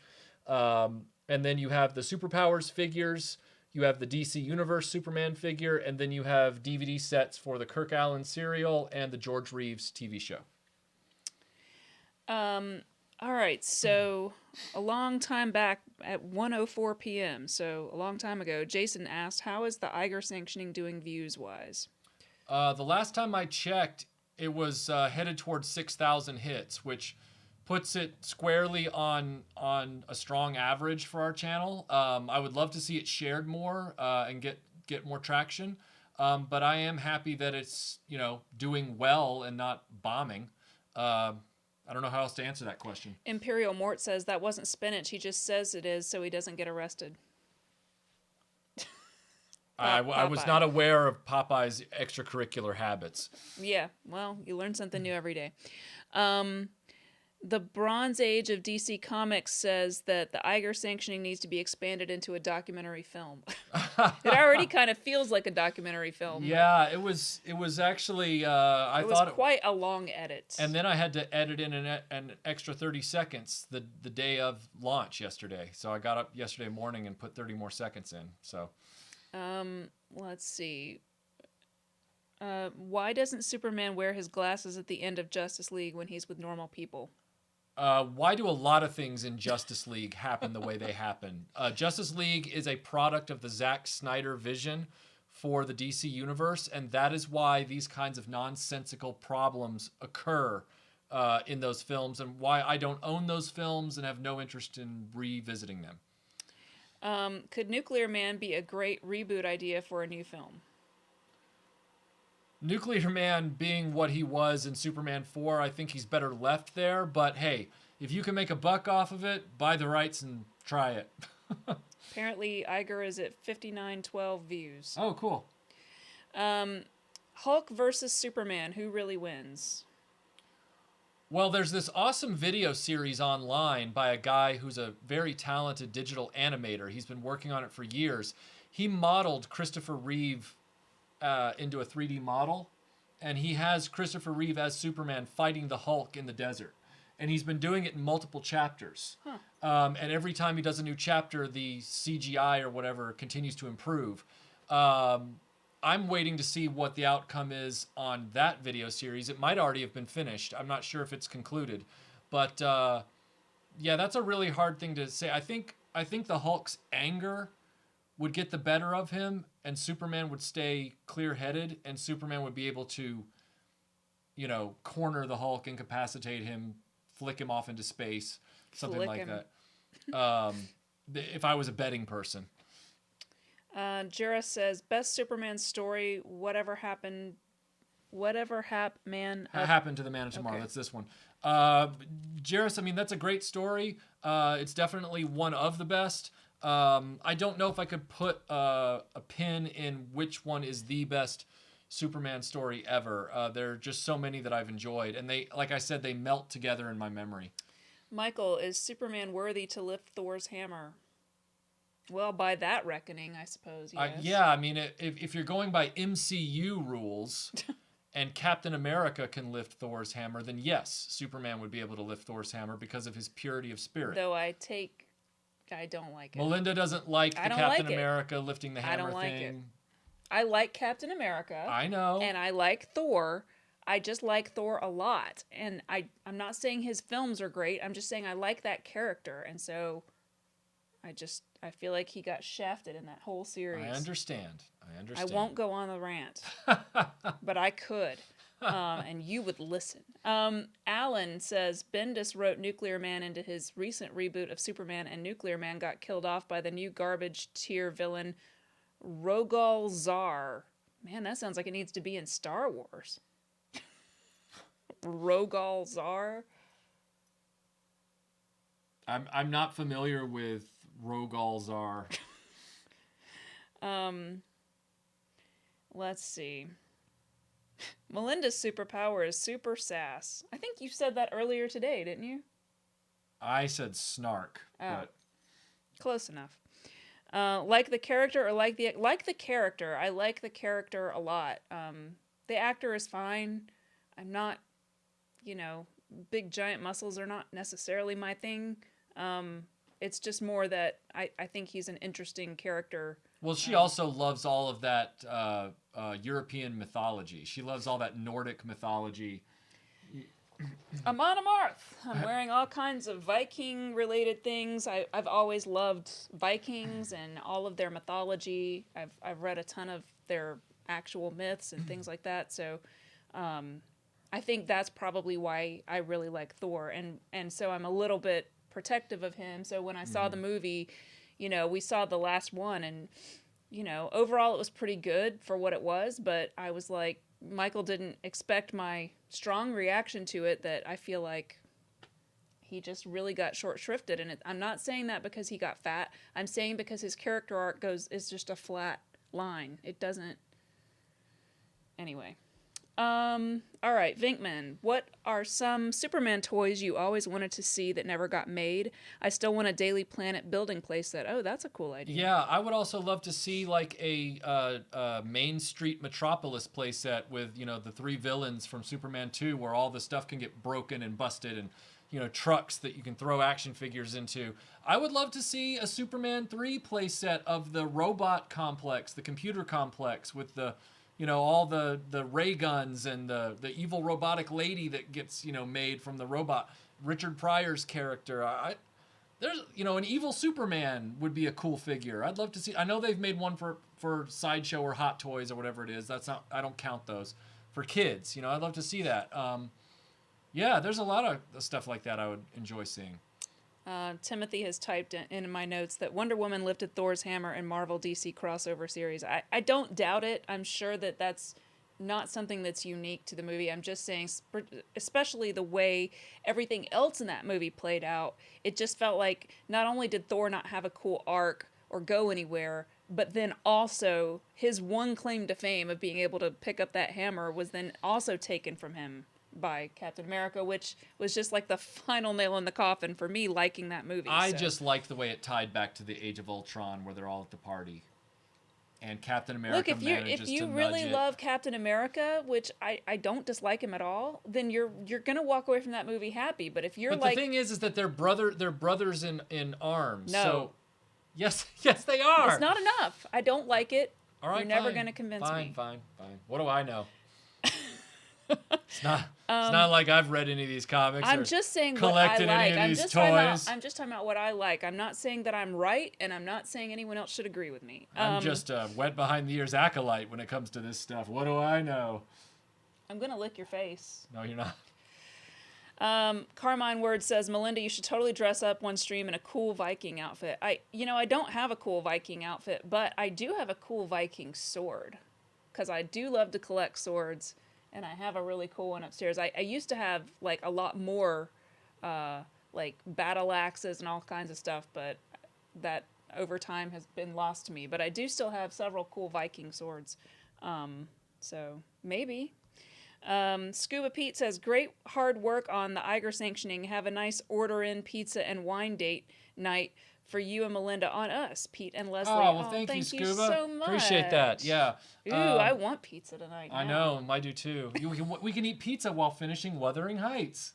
I might restart Wuthering Heights and watch it from the beginning.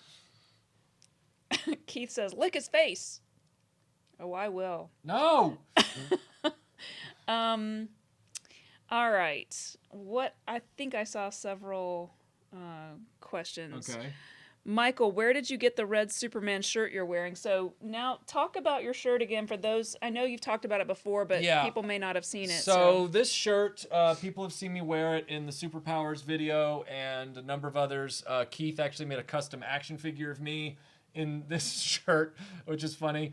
But the story behind this shirt, if I get the cat hair off of it, is that I wanted a shirt like this to go with these kinds of Superman t-shirts. I just thought it made sense. And I was working at Eddie Bauer, and they happened to be selling a primary red button-down, which was the shirt I envisioned, putting a yellow S on. And I bought the shirt, and I had a friend of mine help me make the yellow S, and we put it on the shirt. And I think it's a cool idea. It's like, you know. I love the idea. I think it's genius. I mean, that may be a strong word, but So, lots of people asking about my swords. They're all way upstairs, and I'm not going to go get them out. we'll do a swords live stream. Weapons. Weapons, the live stream. That won't get us demonetized.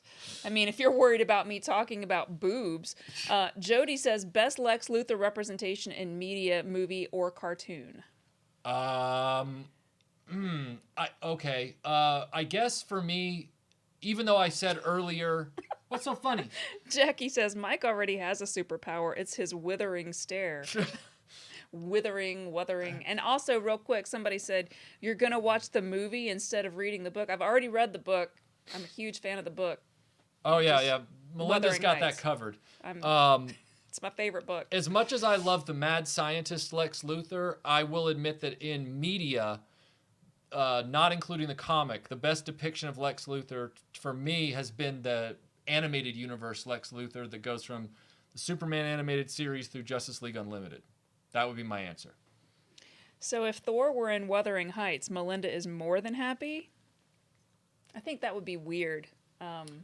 But I do love that this particular version of Wuthering Heights that I'm watching has a very like Celtic musical soundtrack, which I enjoy. I see what Carlos is doing there. Who is Jude Law and what movie has she been in? I like that. Anthony says, Michael, do you own any of the different color kryptonite replicas? I do not. I would love to own the kryptonite shard that he carries in Superman the movie, but I've never bothered to try and find one. The green one that he throws, I would love to have that, but I don't have it. Don says, I think Melinda means that with enough merit now anyone can qualify to lift the hammer. Yes, that is what I mean, and I find that irritating. Thank you. George says, hope Melinda doesn't sleepwalk. Well, I don't sleepwalk, but I one time did start punching you in my sleep. Wow. I have like really... It's like you had to bring that up because I woke up to someone pummeling me. I was asleep. I was like... Well, luckily all of the swords are far away from my side of the bed. Read that super chat. Doc says, thoughts on the use of kryptonite in Superman stories. Should it be used sparingly and just the green kind? Yes. I think so. Yes. Absolutely, yes. Sparingly and just the green kind. Yes. Imperial Mort, do you not want me to read any more of these non-Superman questions? No, I don't know what this yes, sure she was thing is, but... Imperial Mort says, why do you like Wuthering Heights? It's an unpleasant book filled with unpleasant characters. It is to a point, but I think it's very romantic, and I like it. Michael, do his Skeletor voice what? Superman was originally an evil character. Can Michael do his Skeletor voice holding up a Superman toy? Faster than a speeding bullet. More powerful than a locomotive. Able to leap tall buildings in a single bound. Getter Prime says, sleep punching for the win. Look, I can't help what I was dreaming about people chasing me in, like, Ronald Reagan masks down a stairwell. And they were all, like, trying to beat the crap out of me. And I just remember waking up and, like, just fighting for my life. That was what it was, yeah. It was. I remember it. It was very terrifying. All right, so let's see. Have you guys seen... Have I already read this? Have you guys seen the DC animated movie Superman versus the Elite? No. I've heard of Superman versus the Elite. That's the animated one-shot, I think, but I have not seen it, no. There are so many one-time, like, straight-to-video DC animated films, and I haven't been able to keep up with them. Doom and whatever all those were. Everyone's saying Point Break. Yes, it was like Point Break, very much so. And I don't know if I had recently seen it, but that's what it was like. Michael, do you own the Superman versus the Mole Men movie? Yes, I do have that. Yes, I do have Superman versus the Mole Men. Mm-hmm. Someone said they thought we should do an Avengers live stream eventually. RF Biker Scout said that. That'd be fun. You know what? I gotta say, and I wish I could remember who it was. One of you guys was the one who suggested doing a Superman live stream. Yeah, this was inspired by the last live stream. Somebody saying... So please continue to call out like things you think would be great live stream topics, and we will, just choose one. That Avengers or possibly even just all of the MCU combo movies, not the one-offs, but like might be an interesting topic for next week. Let's see. What do you think of Superman's 90s mullet? I thought it was really awful myself. Oh, yeah, I didn't like that either. I was just finally getting into collecting Superman monthly, and they gave him a mullet. And I was like, really? How long do I have to suffer this? And I had to go to college, and he still had that stupid mullet. It was ridiculous. Yeah, it's really bad. And I like a long hair on a guy, but that's just unfortunate. Somebody asked me what Mark Wahlberg thinks of... Yeah, somebody was asking for a Mark Wahlberg. I mean, Doomsday, he just came out of nowhere. Just bashed up Superman in the head. It was sick, bro. It was sick. Superman died, and then, he came back, and he was like 4 people.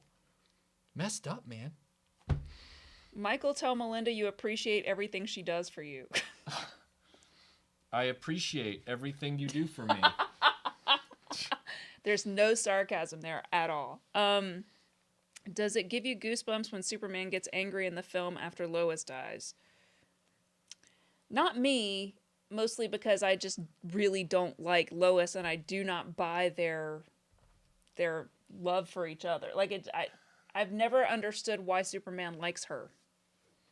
So yeah, that is it's a kind of a problem in the film. When you're talking about live or die epic romance like that level, you really have to establish the hell out of the fact that these two people really have, like in Wuthering Heights, they have this love that transcends everything, and that's never established in any version of Superman that I've ever seen or read. Jira says, Robotech toy video, how about Robotech live stream? Yeah, we can do a Robotech Can we just constantly talk about how much we hate Men-May?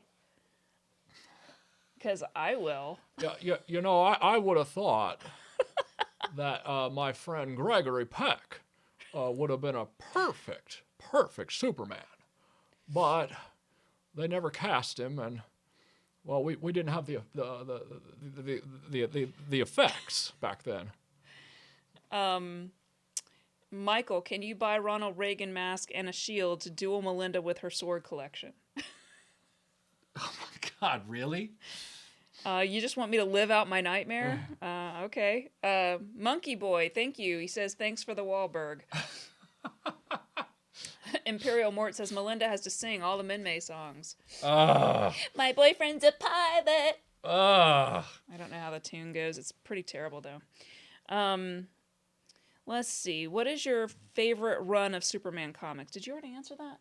AI or AL? Yeah, first there's a delay. So first somebody asked me to do Wahlberg, then somebody asked me to do Jimmy Stewart. So your ears aren't deceiving you. There was 2 separate things going on. What now? What was your question? What is your favorite run of Superman comics? I like the Golden Age stuff. I just really love the original stuff. I love the way it was paneled. I love the way it was drawn. I love the 1930s and 40s. That's my wheelhouse right there. Matt Film Production says, that is the Japanese Men-May. You're right, because I refuse to watch Robotech. Master Sun 42 says, what do you think about The Rock playing Black Adam? I think it's great. Like I said earlier in the stream, back in the late 90s, I was gunning for The Rock to play Superman. I thought he would have been perfect when he was younger. And as I said before that, when I was in the 90s, I wanted Bruce Campbell to play Superman. You have to find that person who can deliver sincerity and be genuinely a good person that everybody likes. What? Sorry. Someone says, no, you said Gregory Peck. Gregory Peck in the 40s with Jimmy Stewart. Okay, we're now officially off the rails here. Someone asked me what my favorite Michael impression is. My favorite Michael impression that he refuses to ever do because he doesn't, aside from you guys, if I ask him to do an impression, he won't do it. He's like, I don't like to be put on the spot. So, but my favorite impression is the Russian impression. So he can do the Russian accent, and I think that's awesome. My second favorite would probably be, what was the Mark Wahlberg? That cracks me up. Like I could just hear him talk like that for hours. It's hilarious. What is time? Please give time. I will clean up table, and then we will open donations from other. Time is 3:43, so we have just like a couple more minutes. Monkey Boy says, any thoughts on Bizarro? I get razor blade, and then we open packages. We have super chat that he wants to know your thoughts on Bizarro. Yes, I got an extra get up for you. You're welcome, you guys. Here's my thoughts on Bizarro, and I want you to listen to me very, very carefully, all right? Because I'm going to answer this question in a specific way that those of you who appreciate Superman mythology will have to interpret, all right? I think Bizarro is a lousy character that is not fascinating, and I do not think he should ever have been included in the Superman mythology. Are you picking up what I'm putting down? Jody says, on behalf of Melinda, do her favorite impressions. Thank you, Jody. I appreciate that. And that person from before, NOU4N, says, Universal Monster Stream, Remco and reaction figures included. That might be good. What do you think, Michael? Yeah. Universal Monster Stream? Yeah. It seems like a very fall, like Halloween-y kind of a theme, but a lot of people are saying that they get what you're saying, and they're laughing. I'm drinking Canada Dry Ginger Ale. I can't have alcohol. I love Canada Dry Ginger Ale, so I wish I could have one with you. Let's see.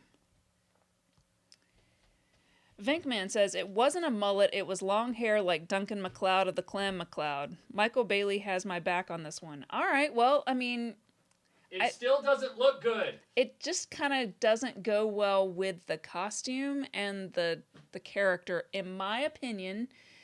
I love Connor MacLeod of the Clan Duncan MacLeod or Connor MacLeod, both kind of have that look.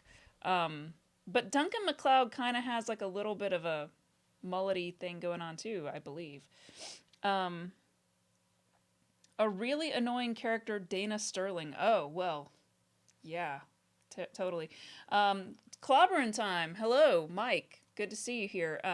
Clobbering Time says, Bizarro was very well used on the Superman animated show and even better in All-Star Superman. Michael is attending to his cape right now, so he's not listening to me, but I would definitely take your word for that, Mike, as you are definitely a Superman expert. MCU stream. I like the idea of an MCU stream, for sure. Michael is otherwise occupied, so if you guys want me to answer these, I can, but maybe ask me some non-Superman questions. Hold on. I'm coming. Did you hear what Mike Alonso said? Something about Bizarro being well used. Yes, in the animated show. And Yeah. Bizarro was horribly used in the animated series, and I think that he was wasted in those shows. Michael, do you pick up what I'm putting down? Because I'm not going to keep talking about Bizarro any other way, because that's the way Bizarro talks. Bizarro always says the opposite of what he means. I hate everything right now. What was I going to say? Somebody had something. Spike versus Thor. Spike.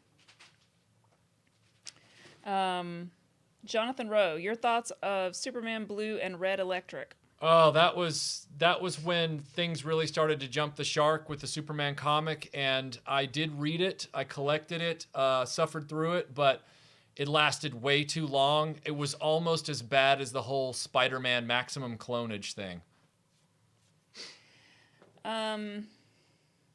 Melinda, do you like operatic metal like Nightwish? Yes, I do. I was actually earlier, this isn't operatic metal, this is doom metal, but I was listening to the new album by My Dying Bride, which I was very happy to see was in my list that I could listen to on Amazon Music. So, all right, we have a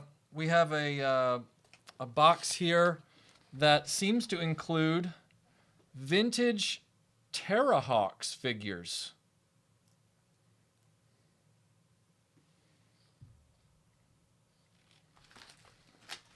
They're all...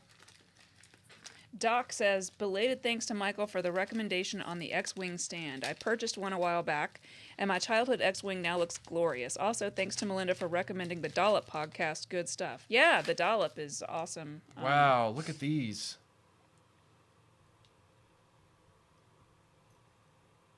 Look at this. Vintage... Oh, crap. Vintage Terrahawks.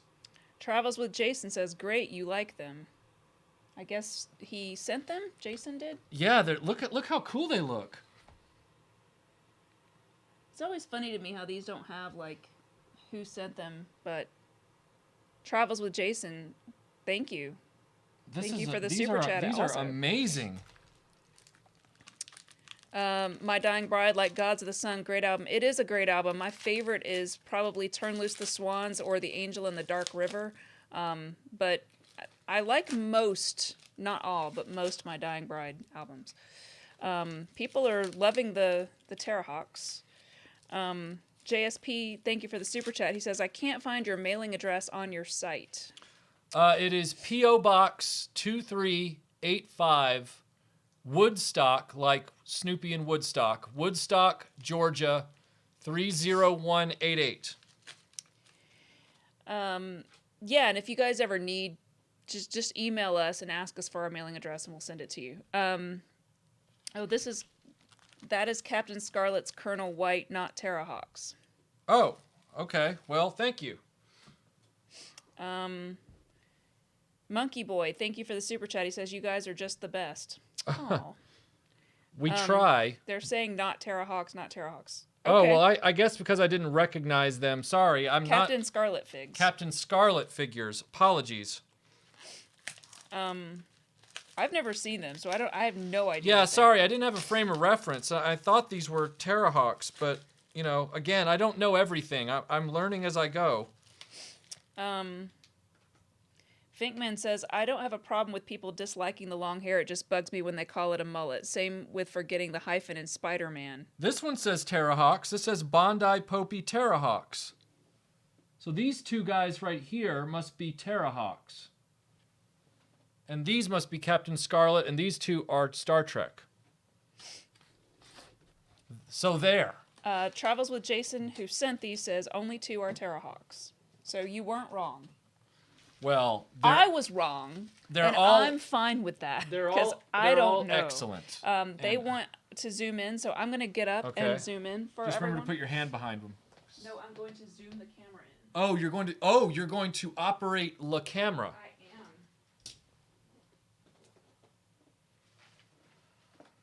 Would you like to point out for us the actual Terrahawks? Yeah, so these are Terrahawks. And these are Captain Scarlet, and these are Star Trek. Now, I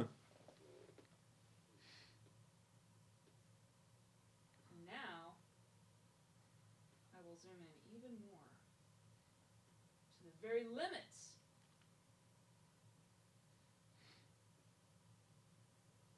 You gotta say stuff, babe. Otherwise it's boring. Oh, I'm sorry. I was trying to give them a moment with the figures here, but this is amazing because I've never actually handled any of these figures from these two lines before. So this is going to be a great start to digging into this line and hopefully doing a feature video on both of these properties individually at some point in the future. And thank you so much for the generosity. I'm floored that somebody would send me these at all. There. All right, guess who this is from? Jody. Yes, it's from Jody. Yes. Did I miss a super chat? I don't know. I don't know. Jody says, did Melinda just put Tim Witten out of a job? No, generally I'm always the camera person. Tim does all of our, like, hooking everything up and sound checking during the show in case something weird happens or if we lose power. And 1 second, I just want to make sure I haven't missed any super chats. Okay, I didn't. All right.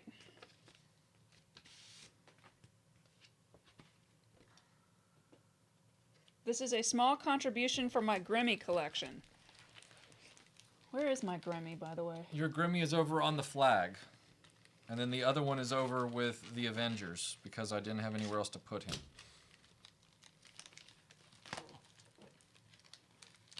Is Jody family? It feels like it.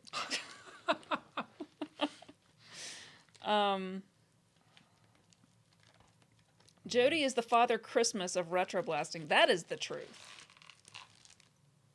What is that? Heroes of Cybertron Generation 1 collection. Oh, so it's a sort of animation accurate parts former. What's a parts former? Meaning you're putting them together like, you know, Legos. So he's got his little arms and... Oh, yeah, that's... What? He's got to have his arms. Clobbering time. Hey, man. He says, love you guys. Michael, which Soup's baddie do you think is the silliest? And if you didn't say Terra Man, that explains... Then explain why not. then I say Terra Man. Because Mike, I trust your wisdom, and so yes, I will say Terra Man. What would you have said if he hadn't said that? For silliest, well, you know, the villains keep getting reinvented as time goes on. So like, there's certain versions of certain bad guys that are silly. Like, he's very strong. I didn't kill him. You know, Toy Man has gone through periods where he's real silly, and then he's gone through periods where he's very sinister. Yeah. Toy Man ? By Clobbering Time. Prankster. No. The trickster is the trickster's the Flash. I thought there was a Toy Man. Who was the guy in the comics that like?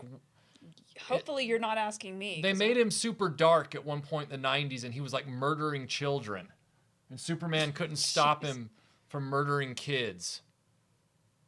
I thought he was the Toy Man. Kite Man? Toy Maker? AL says, yes, there's the Toy Man. Yeah, that's what I thought.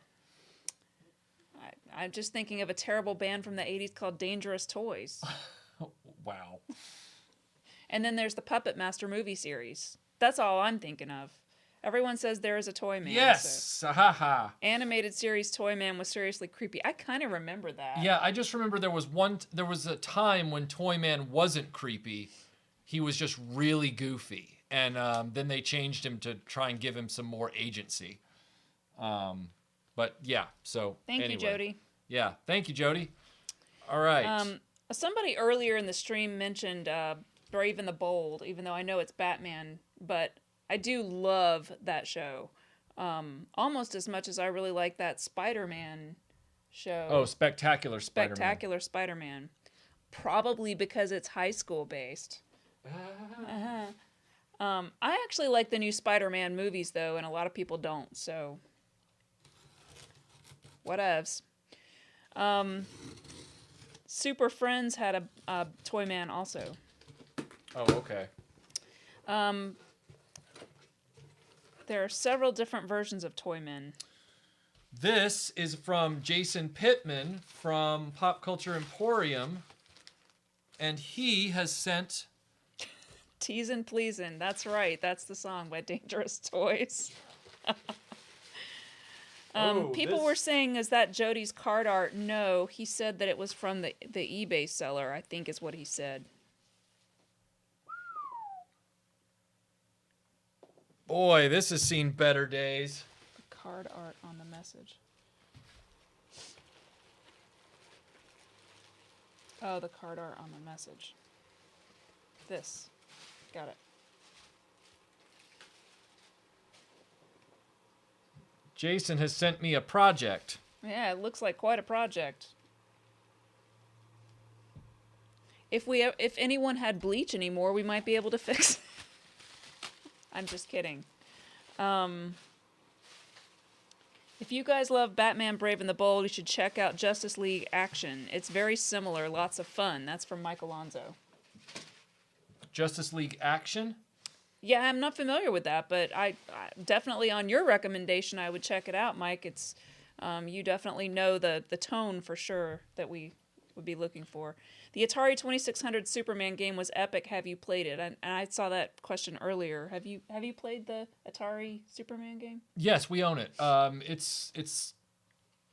believe it was reviewed by AVGN at one point. Oh, okay. But we have it. Yeah, we have it. We just it's haven't. not him flying through the circles. That's a much No, that's in 64. That one's really, really bad. Yeah, that's a really funny review if you get a chance to see that. All right, I'm going to set this over here. We have 2 more boxes.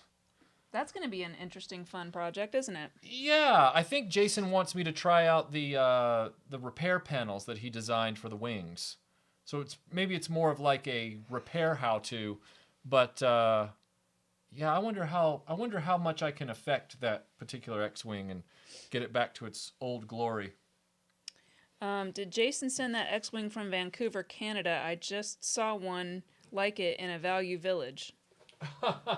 No, this was from within the U.S.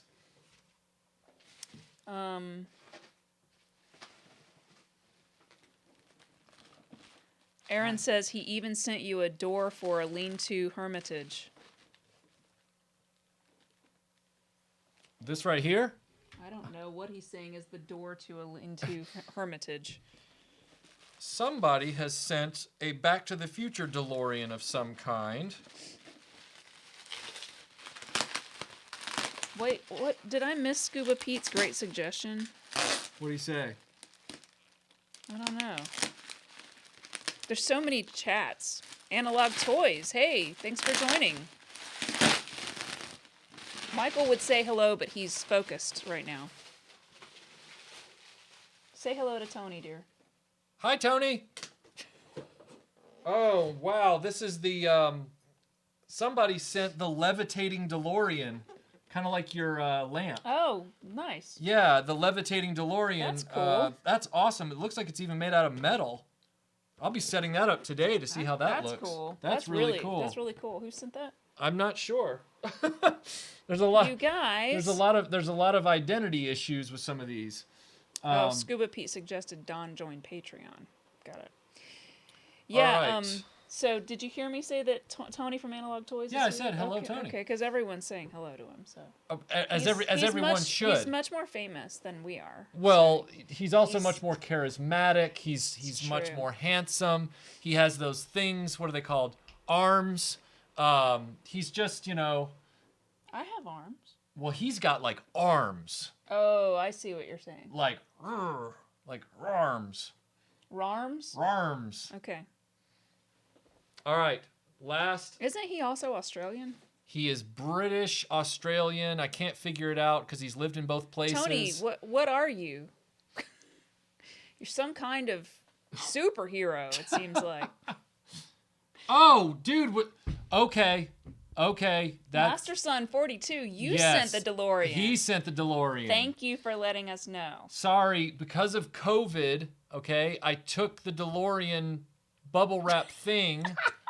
What? What's going on? Tim Ward says, have you bought your tickets to Tony's gun show? Master Son, I took this bubble wrap parcel out of the outer box when it arrived, and I didn't know what it was, so that's why I lost the ID information. But thank you. I appreciate that. Jody says, but Tony has eagle eyes. Yeah, the Action Man eagle eyes thing. Yeah. Logan Michael says, what figure in the collection took the longest to find? In the whole toy collection that you have, or? Well, the play set that took longest to find was the SDF-1. The figure that took longest to find? I guess... well, the figure that took me the longest to acquire it in any form was when my friend Benjamin customized the classic Doctor Who Sarah Jane Smith for me, which is I cherish that customized figure. As far as actually one that's factory made, I guess it would be the Blank from Dick Tracy or Cyborg. That's from, true. That did take you a long time. Yeah, Cyborg from Superpowers. I think the Blank took you longer. Right. In my memory. Yeah, the Blank. Apparently, Tony says that he is an Englishman who lives in Australia. I thought you were. Yeah, I thought that from the accent, but then I was like, well, I'm not. I don't want to assume, because sometimes I have listening problems. And then Imperial Mort says, I'm Australian, but have a British passport. You guys are all cooler than we are, for sure. Yeah, how do I get a British passport? How can we be Americans who live like in either Australia or Britain? Yeah. That would be awesome. Can we do that? That'd be great. Help us out. Speaking of... Send us a pizza roll if you know how to do that. Speaking of Tony, I believe this is from him. Wow. There's a whole lot of instructions on the top of that box. So, here we go. The final box of... The final countdown. Thank you. Okay. I used to think Michael was British. Oh, did you? That's what Tim says. Tim Hayes says that. Oh. No, I didn't think you were. Carmine says, I'm an American living in the Czech Republic. Well, that's cool, too. It's a lovely place, from what I've been told. Tim says, but surprise, he's a Southerner without an accent. That is weird. Yeah, it is, I admit. Beta Ray Bob says, I would love to be an American that lives in Japan. Yeah, that would be cool. Maybe the dingo ate your baby. That's what Keith Holmesley said. Monkey Boy, really cheering me up in this lockdown, thanks. Happy to help, man. Okay. Scuba Pete, no one loves a final countdown more than the band Europe. I think we have ourselves another X-Wing.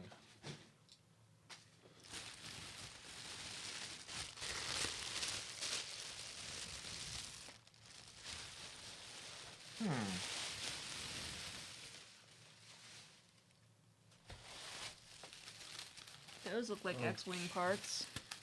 Okay, it's a complete X-Wing.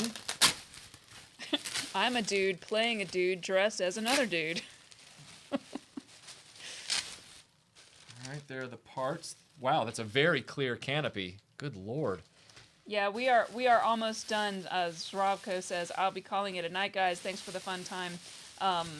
Yeah, this is our last bit, but even though we're going over a little, I wanted to make sure we open this. Holy cow! I knew it was going to be something epic if it came from him. Okay, guys, what you're seeing right here, this is a Palitoy X-Wing. Oh my God. With the chrome R2-D2, no electronics in the front, and no activation button. Okay, I'm going to get up and zoom in on that. Oh my God, this is the original cardboard insert for the toy.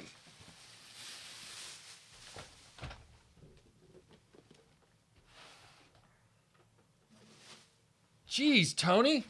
Hold it up at an angle so that people can... Uh-huh. There you go. Look at that chrome. I know. It's amazing. It's so white and minty. I know. It's unreal. And it's got the sticker in the back. Let me see if I can safely dislodge this. So you can see the back real quick. That's not working. I don't want to break it. You can probably see it like this until I figure out how to get it. It's got a sticker in the back instead of molded details. I got it. Tony, I'm blown away. That's blown away face. This is one of the unicorn vehicles that I have always wanted from the Star Wars line, was the Palitoy X-Wing. Oh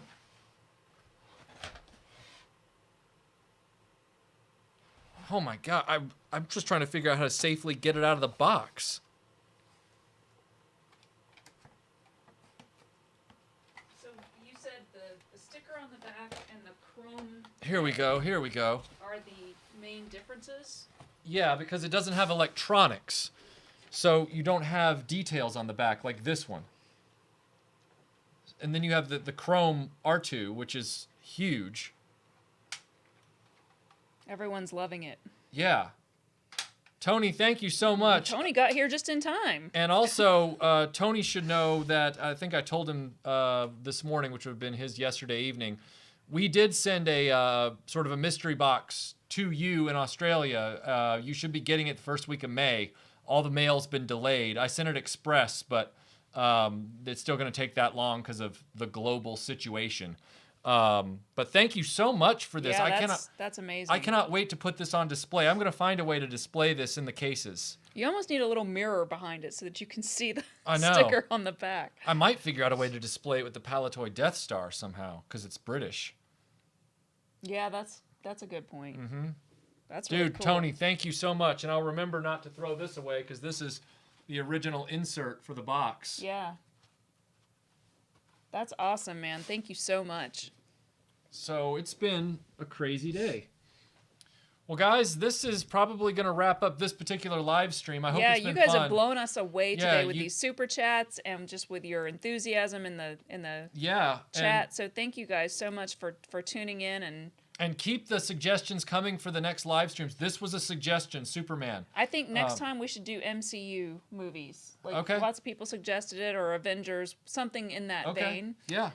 So we'll go ahead and do that for next time. And so yeah, like Carmine Words, we do this show every Saturday.